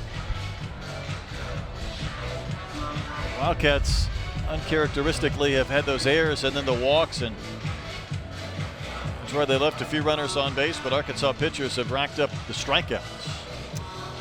Yeah, those are all strikeouts by Kentucky hitters, I believe, and you can see in the graphic at the very bottom, 8 Arkansas runs off those errors and walks, and that's where they've really taken advantage of those free passes.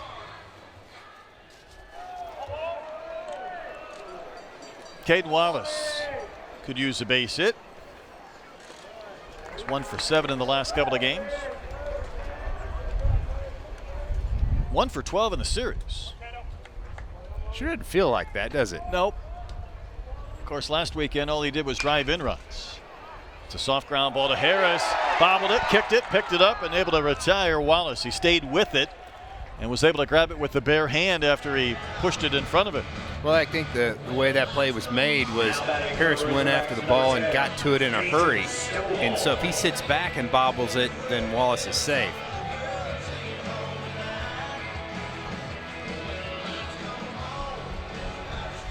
Harris has got those shades on top of the hat on a day like today. I think I'd be sporting those dudes.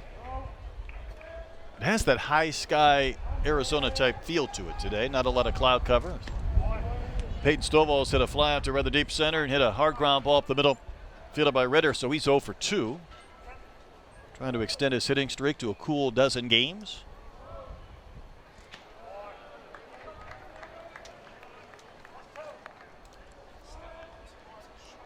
Razorbacks got a couple of runs in the third and a run in the fourth. The run in the fourth ended up being earned despite that error on the stolen base attempt.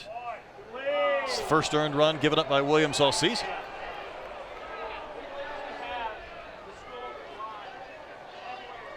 Yeah, Williams has looked really good. He turns his body a bit, Troy, when he works out of the stretch. In other words, he kind of contorts that leg a little bit back towards second base. I don't know if it makes it hard to pick up the baseball, but there is a movement to turn almost between third and short. You'll see it here. Keeps that knee close to the body. Not quite like Louis Tiant, but no. Kind of shows his back. As a hitter, you definitely know he's number 5 because you see that number on the back. A lot of guys don't quite have that severe of kind of twist and then release. It's a little different. Hurts my hips. Stovall will walk. And my spine is going to snap if I try to do that.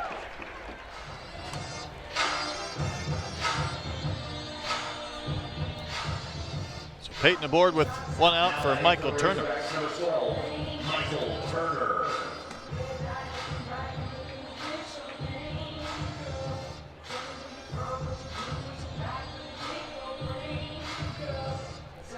Turner walked in the third, his last plate appearance. This Kentucky outfield's playing kind of no doubles defense. The outfield's very deep.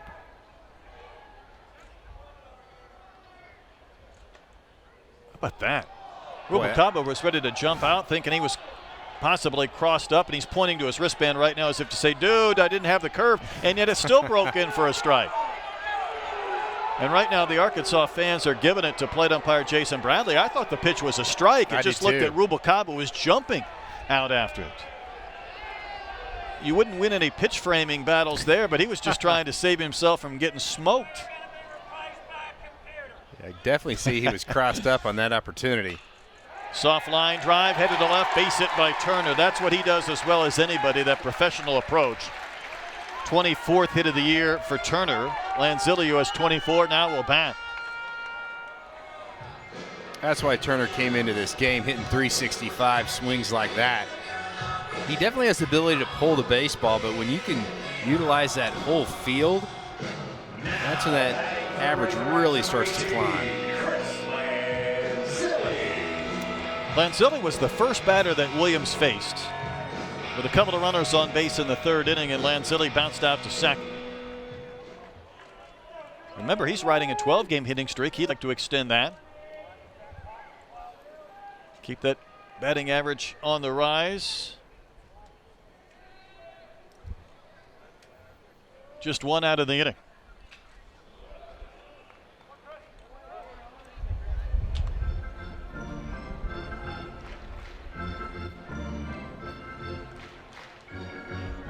Brett Plastiak over first base. A lot of times when you have runners on first and second, the first baseman will play well behind that runner at first. He's playing right behind Turner, so it's almost like he is even with the bag. And if Lanzillo has an opportunity to shoot one past him, now he's going to back up a little bit with 2 strikes. He was playing really tight. Thought it'd be hard to see that baseball if it was lined right at him.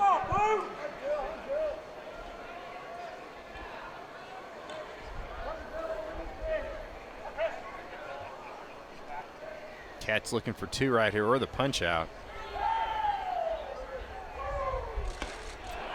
Get the wave and a miss. Lanzillo's 0 for 3, and there's 2 gone in the inning. Now batting That was 89 on the fastball by Williams, but look at the tail inside. That thing runs just a little bit in, a little bit up that Lanzelli just couldn't quite catch up to it. That's one that looks big in your eyes, Brett, but up in the zone, it's tough to get a piece of those.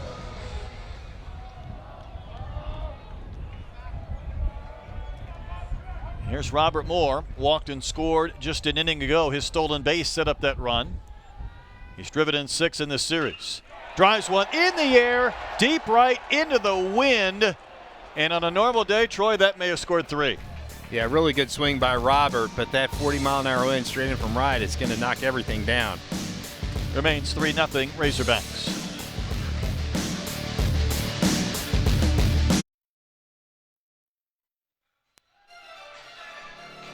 Well, Tuesday night on the SEC Network and ESPN app, the next SEC Inside grants you an all-access pass to the Gymnastics Championship at 9 Eastern, 8 Central.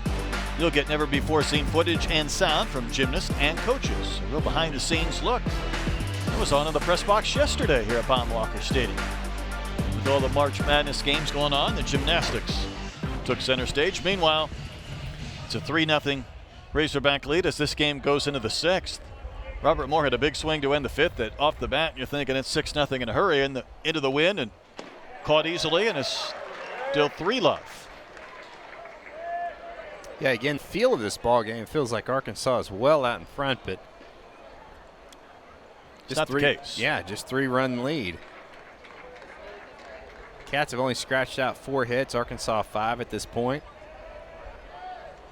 Fogel's 0 for 2. Batting 5th today for the Wildcats. Another one in the air. And the only man on the right side of the diamond is Stovall.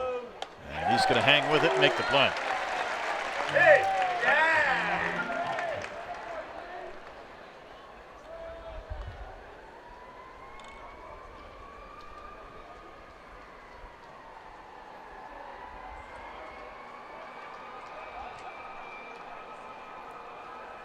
Wiggins ready to throw his 90th pitch. Number 8. Kirk Liebert will step in. He's been a bit of a pest. He's walked and doubled and stolen the base. Been on both times against Wiggins.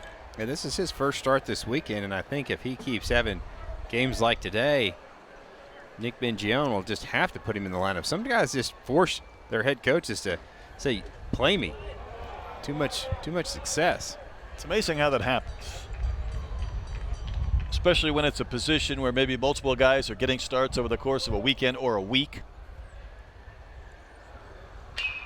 Hard hit. Battle somehow comes up with it. Slings one to first. Pick by Stovall. Good effort on both ends.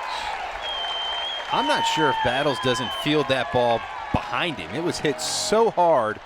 By the time he got his glove down the ground, see if this ball doesn't get past his feet. I think it did. It is behind him right there.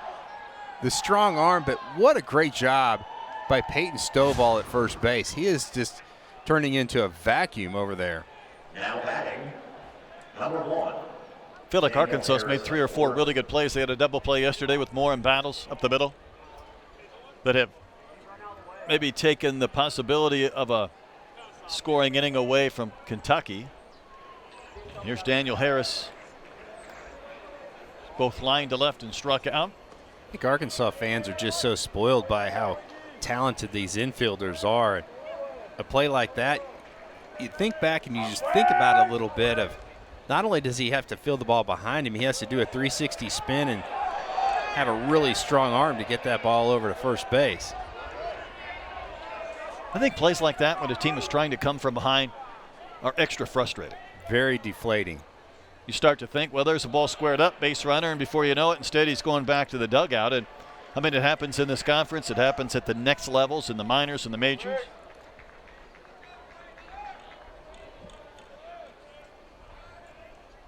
.30 pitch misses, so Wiggins will walk. I think that's his 4th walk today, and a couple of those he's just kind of lost it for a series of pitches. And the Cats have a base runner with 2 gone. Yeah, again, sometimes it just gets away from when gets away from when you're on the mound. You just lose that release point. Alonzo Rubalcaba. And Rubalcaba is one of those grinders at the plate. He's not going to give up on anything. He's going to make you earn this out.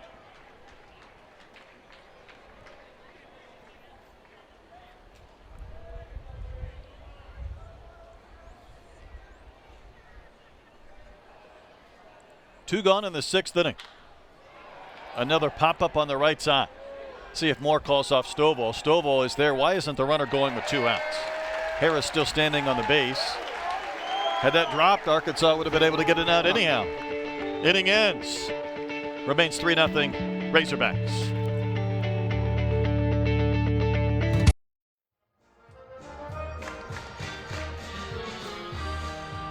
Fans enjoying a beautiful day here in Northwest Arkansas. Tell you what, I like to argue with Mother Nature every once in a while, but it's this 40 degrees one day, 70 degrees the next, 40 the next that I'm kind of done with. But today is at least the good portion of that sequence. It really is. It's definitely been a yo-yo. And almost good that Arkansas is not playing the next few days because it is perfect today and it's going to be really wet. Can't wait. Williams will go back out there. He worked around a couple of base runners last inning. Also stranded a couple in the 4th. So he's not exactly been pinpoint, but he's made some pitches when he had to late in innings. It's almost like he's been effectively wild. He's thrown 42 pitches, only 23 of those for strikes, 19 balls, but again, sometimes that works in a pitcher's favor. Slavens battles and Webb this inning. When you're out there just pumping strikes every time as a hitter, you're going to go up there going, hey, this guy's in the zone. I'm going to be free swinging every pitch. Slavens has struck out looking both of his 2 previous at-bats. Brady's really struggled picking up that straight change so far this season.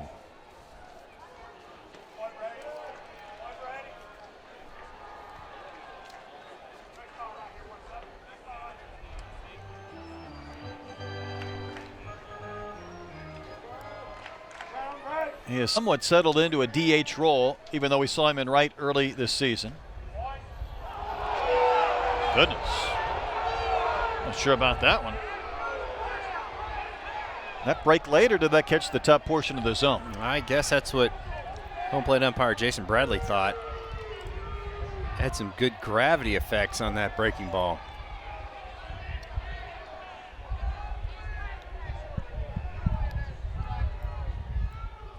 Williams right back in this battle. Here's a 2-2 pitch. Flared out to left. Liebert, though, will get there. That ball hangs up long enough for Liebert to put it away, and there's one quick out. Arkansas has outscored the Wildcats 18-5 this weekend. And Troy, if this score would hold, for example, Arkansas would run their winning streak to 11 straight, having outscored the opposition 97-29. Wow. The offense is really waking up for the Hogs. Battles in his last at-bat. Had the safety squeeze, and that's the play that ended up being an error on Plastiak. I think they gave Battles a hit. Oh, did they Unless really? they changed it after the fact. Should be on stat broadcast, and I would know the answer to that question, right? Yeah, Battles 2 for 2. An RBI and a run scored.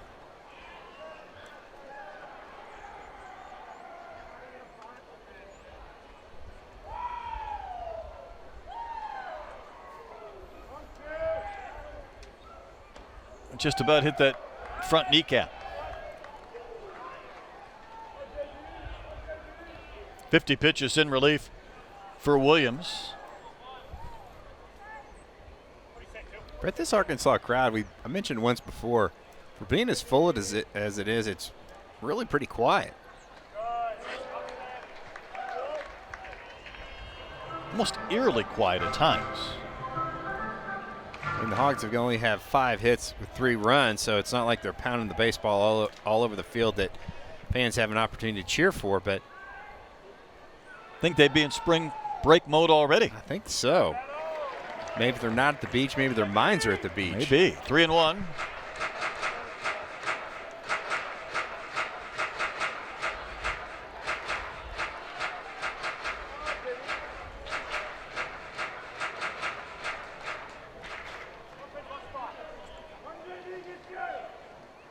See if Battles gets something to hit. He does not.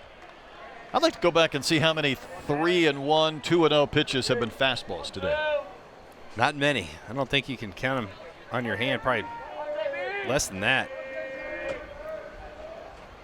There's a lot of work that goes into working yourself into an advantage count so that you can kind of lean or maybe guess on a fastball, and it's not been the case today. 3-2's grounded sharply to short, right to Ritter. He'll scoop and flip. And Battles retired by his counterpart, and there's 2 outs. Ritter does kind of lob that over to first at times. Yeah, Battles does that a little bit too. Kind of save that arm. You don't really need to let it loose unless you need to, but it seems like his has got a little more air time than Jalen's going across the diamond. Still got there in plenty of time, and here's Braden Webb.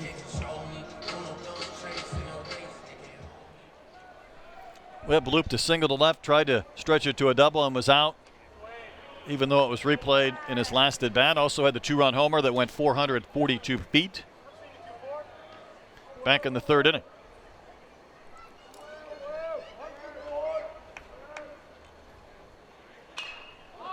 Webb hits that a mile in the air, and Liebert doesn't see it. Ritter does. That's a good thing because the left fielder had no idea where it was at. I'm not the only one that can't see a ball when it goes up into the sky today. It's a high sky today, definitely.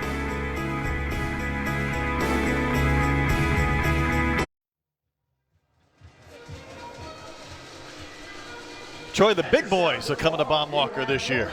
Yeah, what a great slate on the schedule for Arkansas in the home games, and all the powers in the Western Division, and then you get Vandy from the Eastern Division. That if you're sharing some tickets with some people, you got to make sure you get those weekends. You got to do a draft lottery, right? You got to go through the S curve of the draft to make sure you can pick which games you want to attend.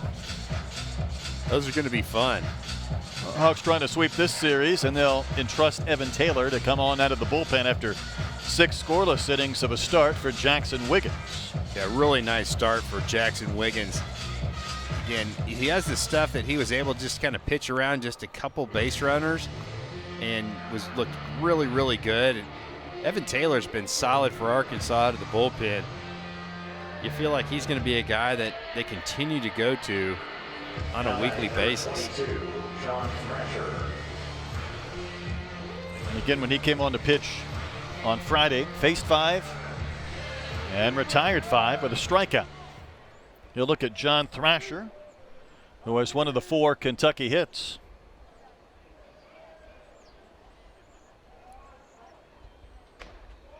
Right at the belt for a strike at 91 of the gun. 96 pitches today for Jackson Wiggins. Did have the 4 walks, but 8 strikeouts. Strong start for Jackson. Little soft blooper. Robert Moore has a long run. He'll get there. Off the bat, you thought that ball might bloop over into shallow right field, but Moore, he was playing behind second base. He had to go a long ways to get to that ball, but shows his speed. Now batting number 47, Ryan Ritter. Back to the top of the lineup in Ryan Ritter.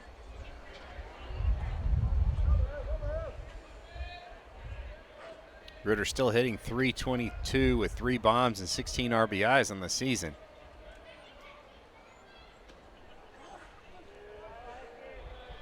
We know there's a lot of scouts for these SEC weekend series because you can have an opportunity to see a handful of different starting pitching and pitchers, and then see a few relievers, and of course a lot of position players. I'd be curious on their thoughts on Ritter. You know, we talk about some of the prospects in this league, and it's easy to be a pretty good prospect, but maybe not make that list of the top 6 or 7. Yeah, he's definitely got a lot of skills. Great range at at shortstop, big arm when he needs to have it, and some pop at the plate. Reminds me of the kid from Auburn a couple of years ago. Was it Bliss? Yeah, That's Bliss. performing well Ryan in the Bliss. minor leagues. Yep. Just all tooled up, but maybe a little more speed than you might have normally at that position.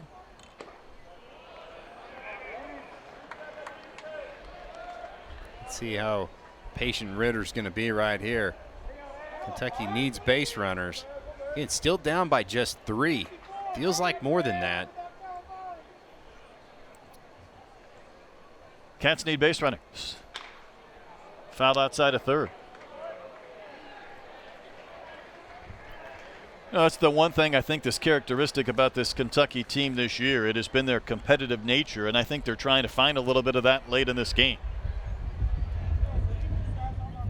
Yeah, they're definitely in this game. They've shown the ability to have big comebacks this season. Just got to get some life. Hit in the air to left. Gregory back nearing the fence. That's going to go, and it's in the hog pen and gone. Ryan Ritter homers against Evan Taylor.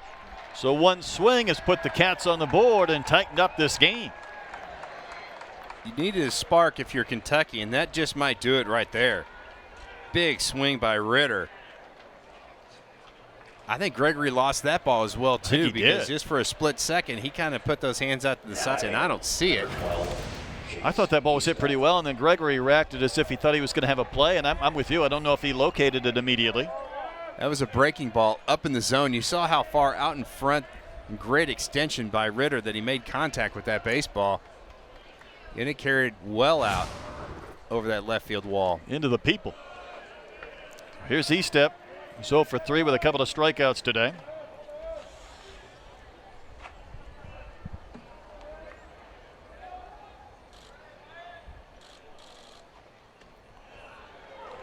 Well, Estep got that strike called against him right at that belt, maybe a little bit higher.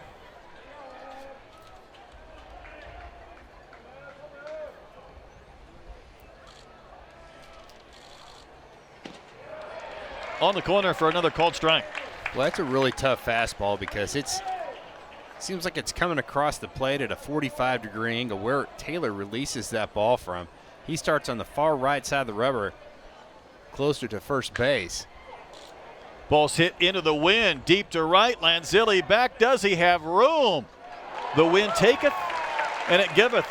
Each team now probably feels like on a normal day they'd have a home run, but Lanzilli was able to find the fence and find the baseball and make the play. Here's something to think about. Lanzilli catches that ball right between the building and the scoreboard. And if either one of those structures were going to knock the wind or cut that wind down, it gets right between them where it gets some more effect on that baseball. Might have meant the difference of a foot or two, really or maybe could have. Home run or it out. Plastiak, the batter.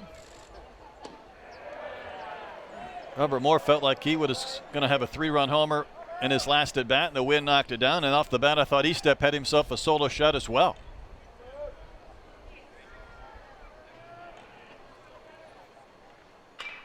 Big chopper over the head of Wallace. Past Battles. That's a base hit by Plastiak, his second of the game. He's going to try for 2, and he's going to make it easily. And the Cats not quite done yet here in this 7th inning. 2-out double. Well, you don't see that very often. And Wallace is playing in a little bit more than I think normally would with 2 outs. He was playing, see him right there. He's a couple steps behind the bag. Had no chance. That thing looked like it shot off a trampoline in front of home plate. Good speed by Plastiak. Base hit now from Hunter Jump would make this a 1-run game.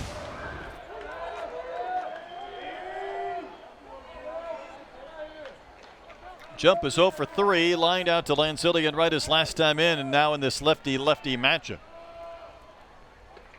Well, that's the pitch. If he can throw that a couple more times, might give Jump a lot to look at. Well, it starts at that front hip and ends up on the outside corner. I give it a little assistance with the cross breeze right there as well, helping that thing break a little bit more.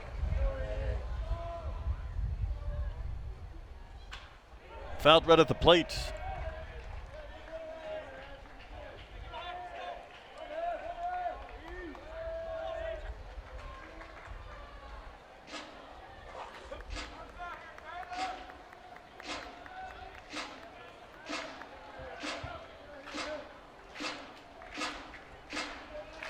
This is where Taylor's probably going to throw that sweeping breaking ball off the plate. And if you're Jump, it's really tough to take that pitch and not expand the strike zone. Base hit would almost certainly score Plastiak to make it a one-run game. Taylor would love to win this inning. And he gets the wave of a miss. That's a tough matchup for Jump. Taylor wins the battle, but Ryan Ritter able to put the Kentucky Wildcats on board. He lofted this one up into the hard pin. Makes this a 3-1 game, stretch time at Botwa.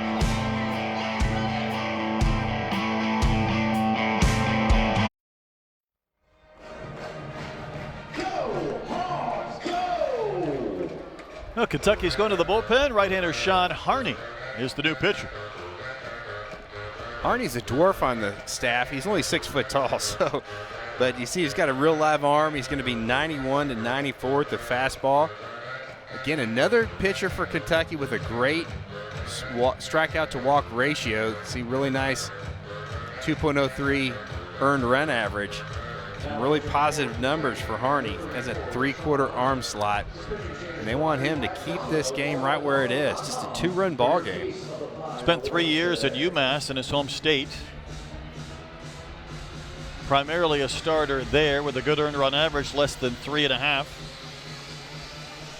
He's on to work here in the bottom of the 7th. Gregory, Wallace, and Stovall, 2 of those 3 left-handers. Last year, though, 18 games, 6 starts for Harney, but he was also used at the back end of the bullpen with 6 saves.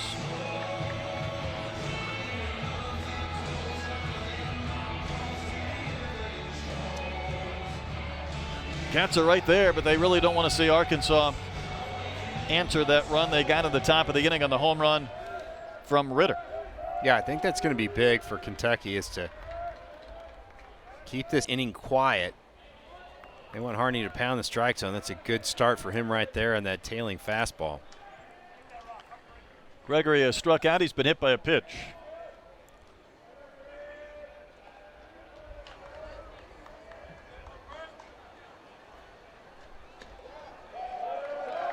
I'm a little surprised at that Kentucky outfield. I know you really don't want to have something get over your head, but they're playing pretty deep right here for Gregory. I know he's got a little bit of pop, but with that wind blowing the way it is, especially right in center field, I think I'm taking a couple steps in, trying to take away a line drive. That one poked in the left for a base hit. Zach doing Zach Gregory type things, poking one to left to get on base to begin the 7th inning. That's just a really good piece of hitting right there by Gregory.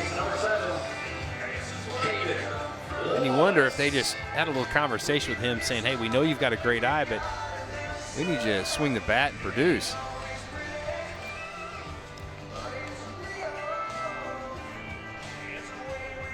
Back to the top of the lineup in Caden Wallace.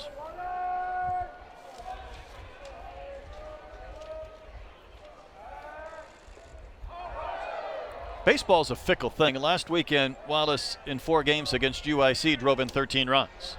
This weekend, he's 1 for 13.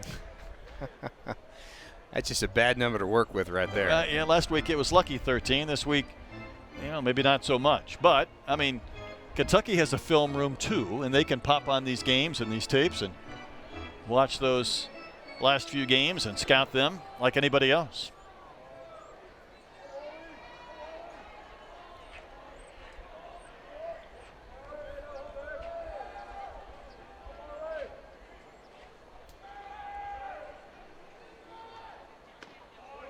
Broke a little bit late and stayed high to Wallace.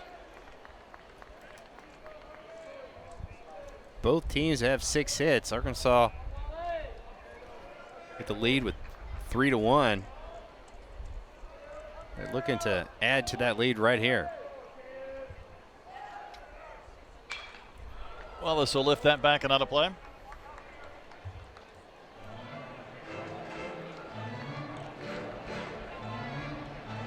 The Hogs are really not much of a running team, especially at the top of the lineup. You've got some guys with some juice in Wallace, Stovall, and Turner.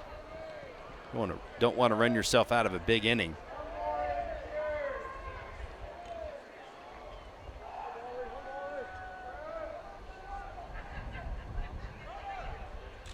1-1 pitch floated in below the belt, called a strike.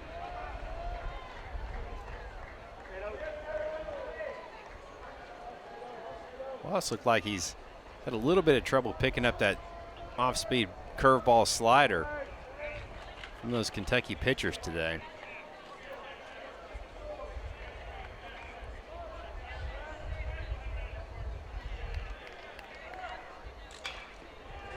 Little chopper that's going to kick foul.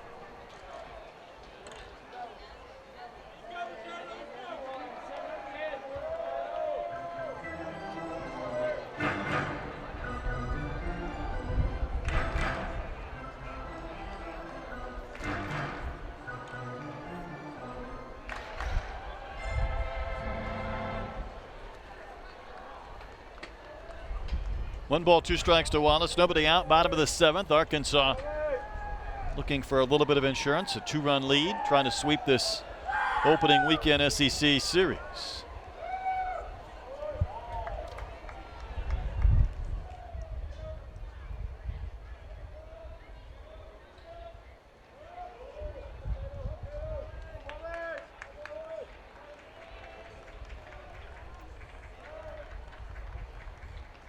Gregory not running. That pitch high, 2-2.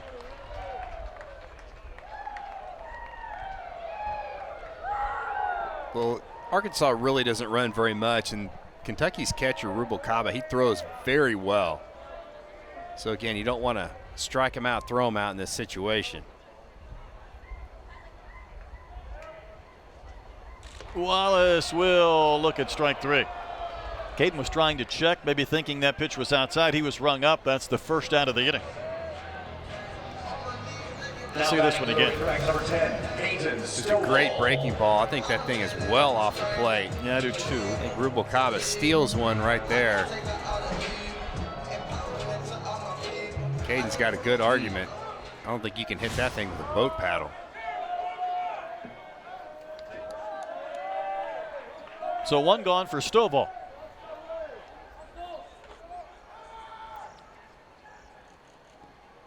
Dropped by Rubalcaba. Razorbacks last scored in the 4th inning with a walk, a stolen base in air, and a bunt that wasn't handled cleanly.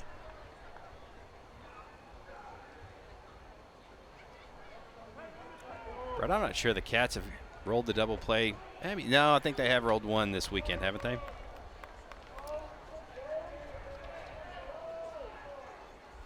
I'd love one right here. Get back to the dugout.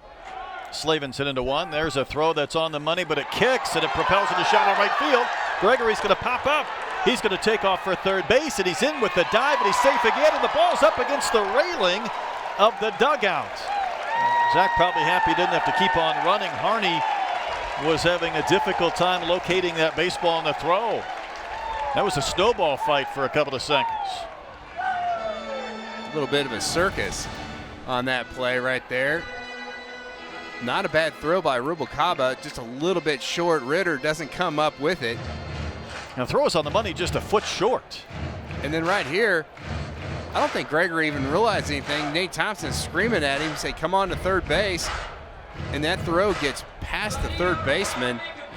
E-step and ricochets off that netting in front of the Kentucky dugout. Arkansas's got something brewing right here. Now the Cats bring that infield in. This is where they've got to cut that run down.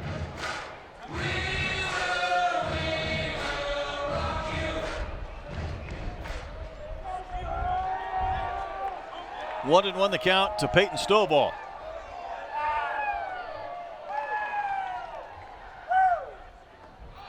Wow, he twisted himself into a pretzel, swinging and missing. Well, that was a breaking ball that almost hit his back foot.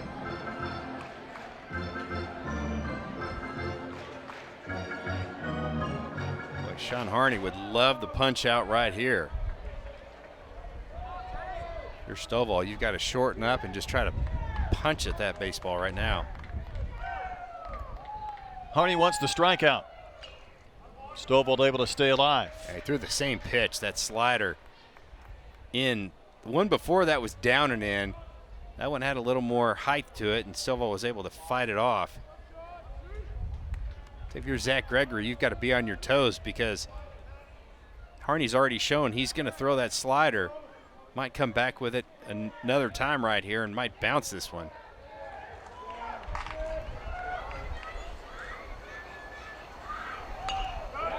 Stovall able to get just enough to spoil another. Do you go back 4 times in a row, throw the same pitch? I don't know what his confidence would be on fading one off that outside corner, but he might try it again. I mean, Stovall hasn't really been able to handle that slider down and in. I don't think any of them were strikes, but again, when you're 1 and 2, if you're Stovall, you can't put your fate in the umpire's hands. I think that's the show me pitch. Then you come back to the slider. Try to change that eyesight, go fastball away.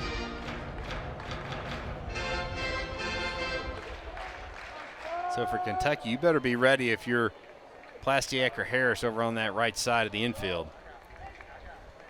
A big 2-2 pitch. Came back in. Stovall waves and misses. That's a huge second out of the inning. You could just feel that coming, the setup of going away with that 1-2 pitch and coming back down and in. That pitch is off the plate, but it starts out over the inside corner, and that's what makes it so difficult. See Peyton trying to elevate, right? He's trying to lift that ball past the drawn-in infield. And you're pitching to the strength again, doing the opposite of what that batter's trying to do. He's trying to lift and get a fly ball, sac fly. You're going to throw it down in the zone. Michael Turner will be issued the free pass. They'll just go ahead and put him aboard to go right on right with Lanzilli. Tell you what, this sets up. How about a couple of Massachusetts natives going head-to-head in an SEC game here in Northwest Arkansas? Former UMass Minuteman and Harney, and the Stoneham, Mass native Chris Lanzilli. You wonder if they knew each other in high school, I probably. think there's a pretty good bet that they do indeed.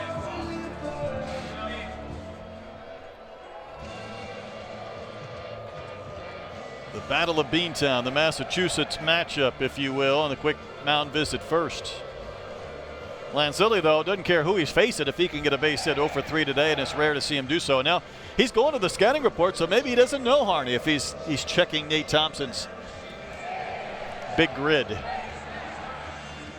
Yeah, that's true, but or also maybe Harney's developed a few pitches that he didn't have in high school. I mean, look at that. He's pointing, he's gesturing. They're looking at all the scouting reports.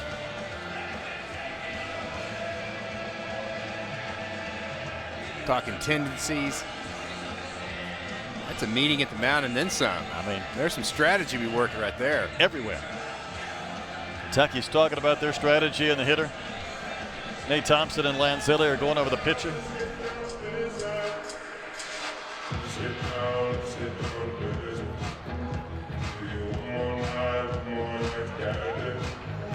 And finishes with a go get 'em. It's a huge batter for both ball clubs. Again, this lead for Arkansas, it feels bigger than 3-1, but just a 2-run lead.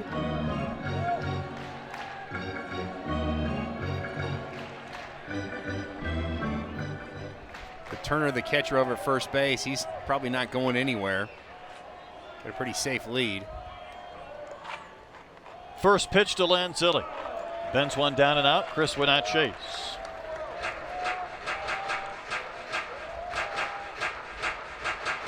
This is where both the pitcher and the hitter are really trying to slow that heart rate down, to calm those nerves. Last Sunday, Lanzilli was the big hero with a walk-off home run. Today's trying to provide a little bit of insurance. He did not swing at that pitch, and it's 2-0. And Harney has been very cautious and patient with Lanzilli on the first 2. Now I'll be curious to see behind in the count if he attacks him or whether he continues to throw breaking balls out of the zone. Kentucky pitchers have really gone far away from Lanzilli or tried to bust him way in.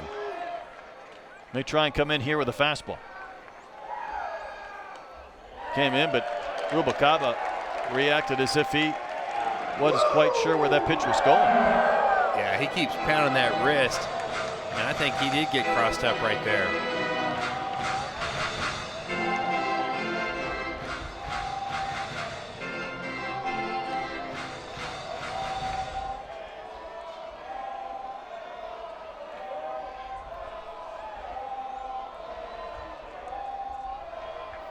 Runners on the corners and a 3-0 count to Lanzilli.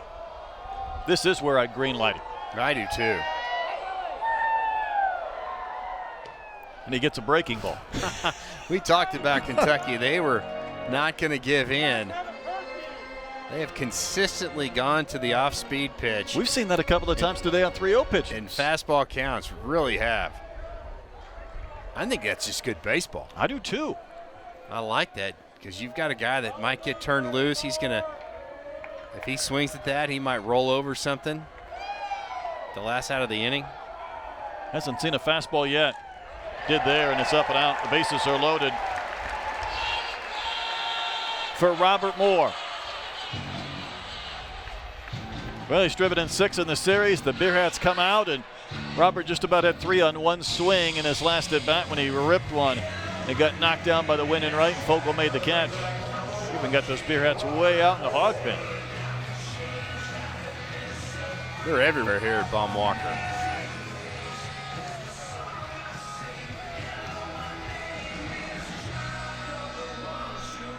Must be 800 people with beer hats on right now in this park. I mean, they're everywhere. Every single section you look out, they're there. Whoever's selling those things are doing quite well.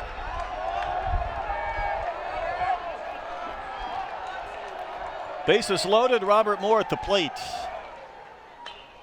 And a pop-up. Harney wants this himself. Hey, pitchers can catch pop-ups. Razorbacks strand 3. Wildcats very much in this game. It's a 2-run Hog lead.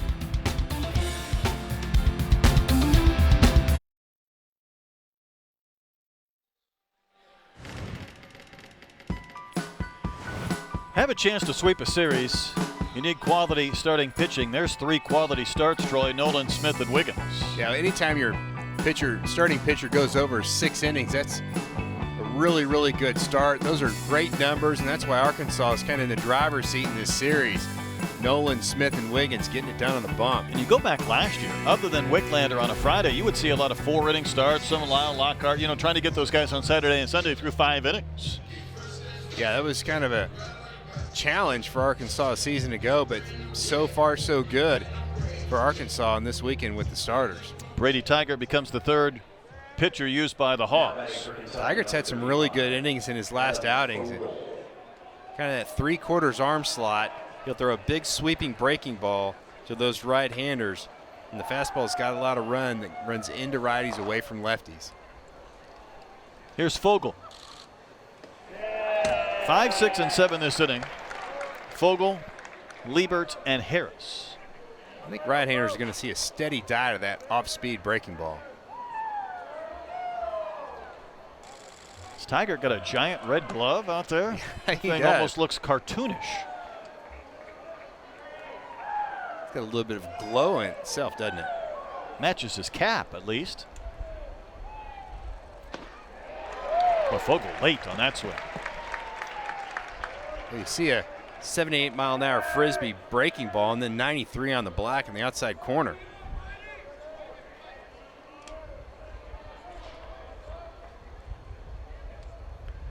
And the 1-2 is a breaking ball, socked out to center, traveling right to Webb, who was played almost perfectly, and he makes the catch.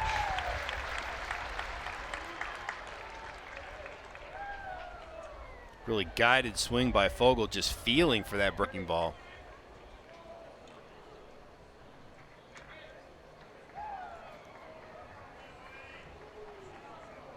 Now batting, number 8. Kirk Next man in is Kirk Liebert. Jalen Battles made an outstanding play to take a hit away from him in the 6th to keep him from being 2 for 2. Liebert's had some really quality at bats.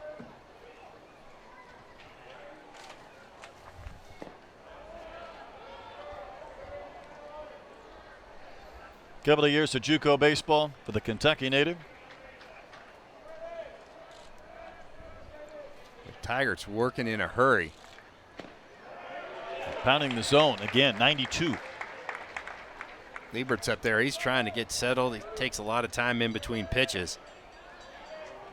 He'll put that hand up sometimes and try to get a little extra time as he climbs in the box.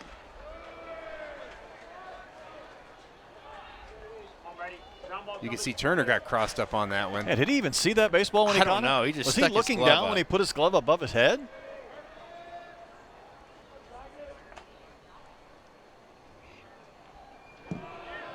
Didn't catch that one. Now it's 3-1. I think that one went right through the wickets of the home plate umpire, Jason Bradley. Again, still a 2-run ball game for Arkansas. A walk and a blast, and this thing's side, so Tiger wants to dial this thing into the zone.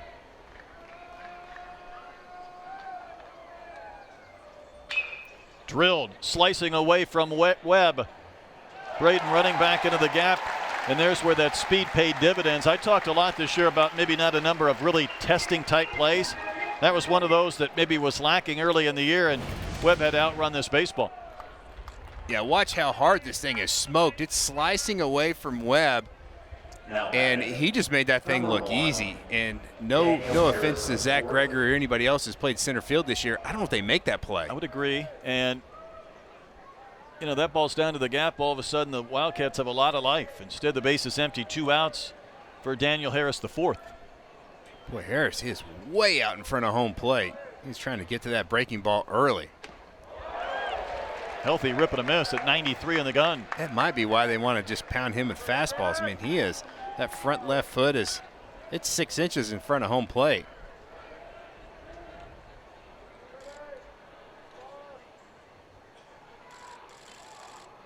Just wore it. Well, not the base runner. It'll bring the tying run to the plate.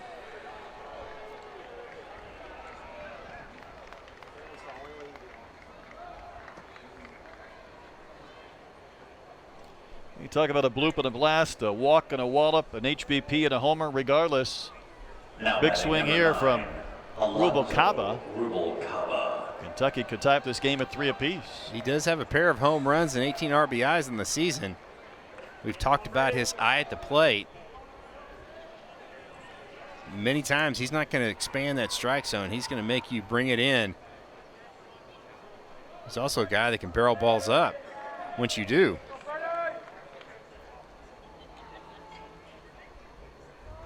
Couple of lineouts to center before they hit batter. And that misses to the Kentucky catcher, batting 8th in their lineup.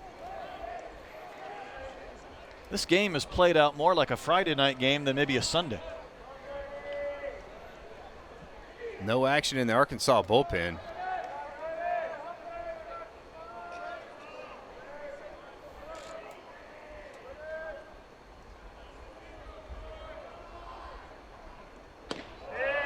Not a bad pitch. Oh, looks pretty good. I think Turner thought so as well.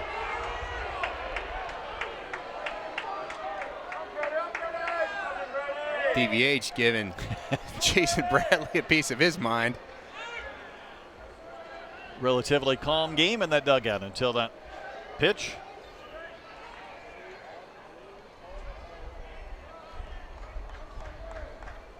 Tiger needs a strike, and Rubalcaba knows it. Pretty similar pitch than the previous I one. almost think the wasn't it? previous one was better than that pitch. It might have been a makeup. Harris with good speed at first, but that's the difference between being a 2-run game and a 1-run game. Harris is probably going to take off sometime in this series, but being down 2, you cannot afford to get thrown out trying to steal second base.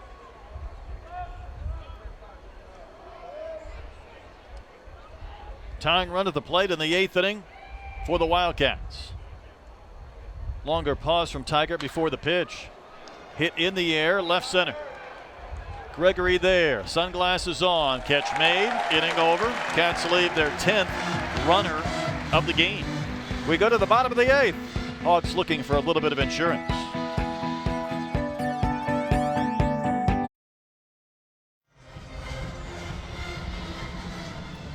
On we go to the bottom of the 8th inning. Arkansas leading Kentucky 3-1. This game started at noon, so there's a lot of baseball still to be played around the SEC Conference. One series wrapped up yesterday. That was Ole Miss winning at Auburn to take 2 out of 3. Here's your scores today. Tennessee just destroying teams all year long. How about Mississippi State with 20 runs on a Sunday? Wow. That is crazy. It says UGA won that series. I don't That's not that'll quite be the right. case. And Alabama leading Florida in the 7th. Missouri tried to come back and defeat Vandy. Fans in Baton Rouge probably not real happy this weekend. Yeah, that fan base is pretty tough. Harney ready to work in the 8th inning. Troy, he worked around a single, a stolen base in air, and 2 walks. Did give up a run last inning. Yeah, he was really good last inning. That's not easy to do. There's sometimes as a pitcher, there's certain things you can control and others you cannot. So you just got to do what you can do. Slavens is 0 for 3. Hits one hard on 2 bounces, right to Ritter. 1 pitch, 1 out. Ritter floated that thing for first base and it almost sailed on him just a bit. Do you want to see him just throw that with a little more juice I just think for the so. scouts and such? I mean, he doesn't have to really uncork it, out, but yeah, it's almost like he was guiding that ball over to first base. And sometimes when you do that, it's almost like a pitcher trying to guide a pitch in for a strike. You can't find the zone. Battles rolled out to Ritter at short. His last time in, a couple of hits today. He has scored a run, knocked in a run. There haven't been many to score or knock in today in this 3-1 Hog lead. It'll be 9-1-2 due up in the Kentucky 9th inning. Off the end of the bat, Liebert started back. He'll come in and make the catch. Didn't sound real good off that bat. Yeah, kind of almost cued that one off the end a little bit, didn't he?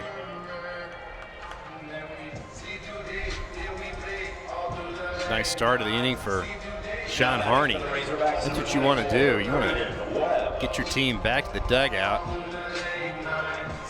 They're only down by 2. Keep it right there. Give your team an opportunity to win this ball game.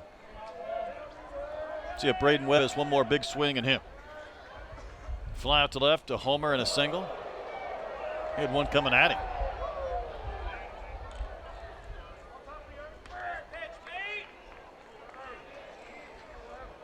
Your first thought as a batter when that happens is get your head out of the way, and then you got to get that bat out of the way as well.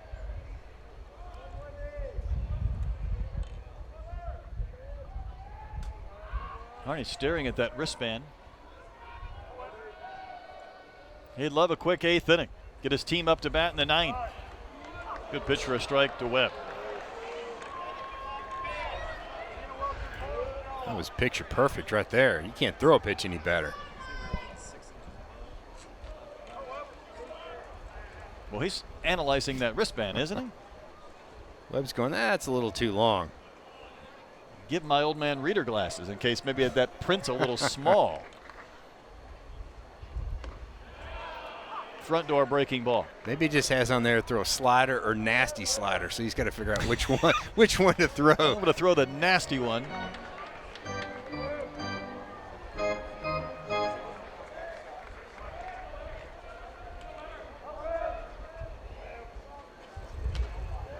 Webb able to spoil it to stay alive.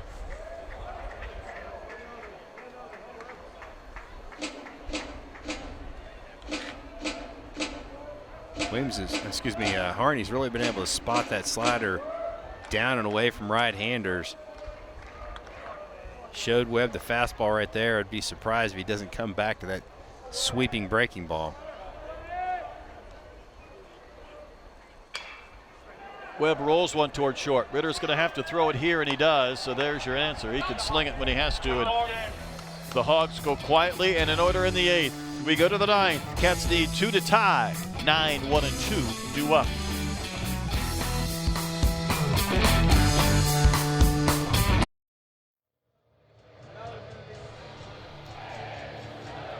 We go to the 9th.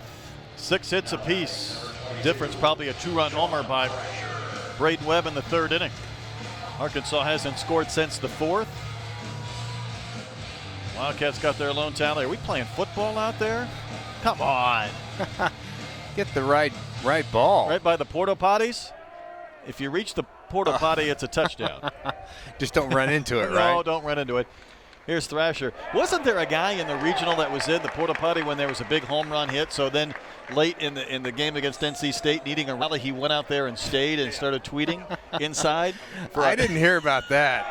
That's commitment right there. I mean, that's being a team player. You don't move off your lucky space no matter how bad it smells. This is a big batter for Arkansas right here to get Thrasher. 2 strikes, and that one hooked foul. Yeah, with his speed, you know, he could get on and cause some problems, but you know that Ritter, Estep, and Plastiak are due up next. I think if you're Kentucky, that's kind of where you want to be. Thrasher's been one of your most consistent hitters this weekend. I would then agree. you get to the top of your order that's swinging the bat pretty well. 2-strike pitch from Tiger. A little bit down and out.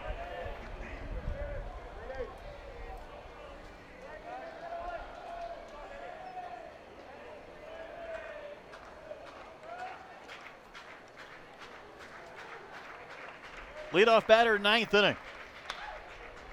That's in the air to center. Webb gliding over. That one's up there a long time, but there's one out. Webb has had some plays today, hit a home run today. He's been in the middle of everything, hadn't he? Catch he made yesterday to start the game was pretty incredible. Yeah, that was outstanding.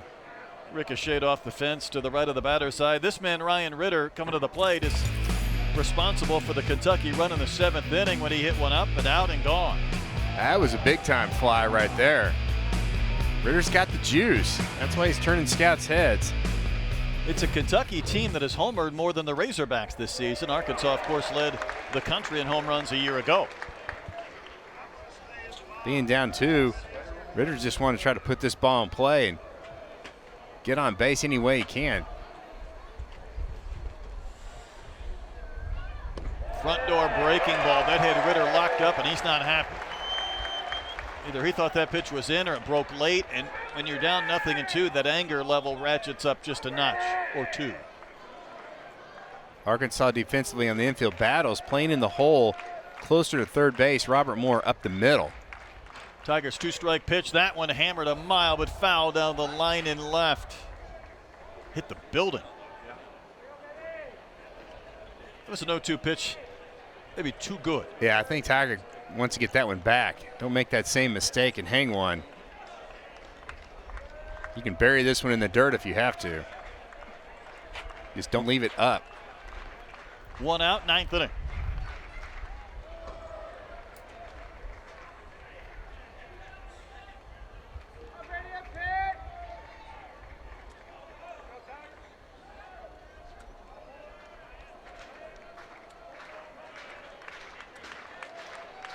Tiger in his 2nd inning in relief.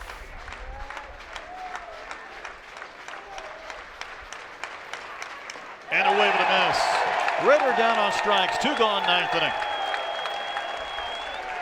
You could see the signal from Michael Turner. He pointed, he said, hey, I want this thing down in the zone. And watch his reaction after that. That's exactly where he wanted that pitch. Tiger hits the spot. He hit it perfectly, didn't he? Ritter was talking to himself, walking out of that batter's box, and now the count's down to their final out. Estep is the hitter. He hit a blast to right that on a normal day would have been a home run in the 7th. Caught at the fence. Plastiak, who's on deck, would bat if Estep reached.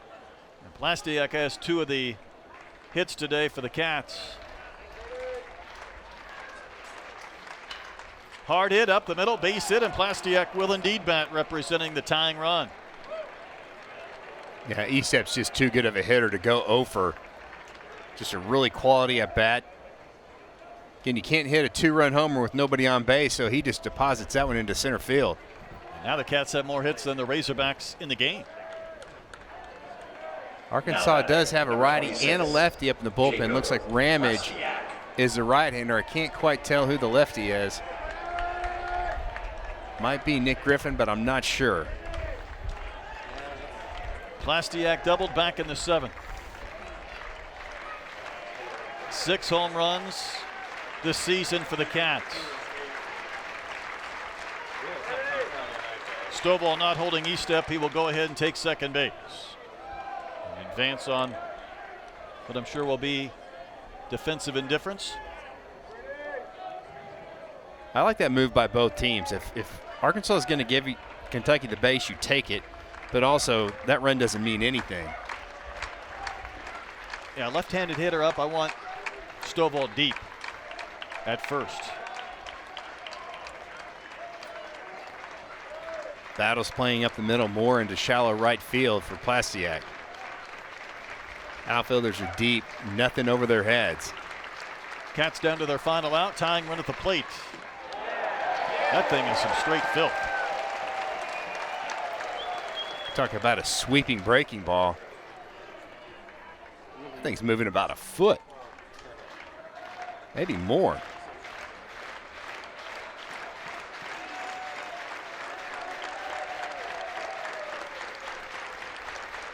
Tiger to Plastiak in the 9th inning. Tried to throw it again, didn't quite get that same snap, but it was close. Yeah, definitely wrap that around the plate. Trying to throw that backdoor breaking ball that Plastiak can't pull.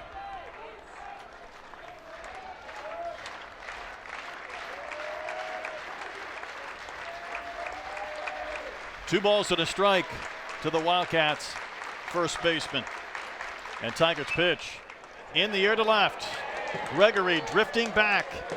He's there. He's got it. Ball game over.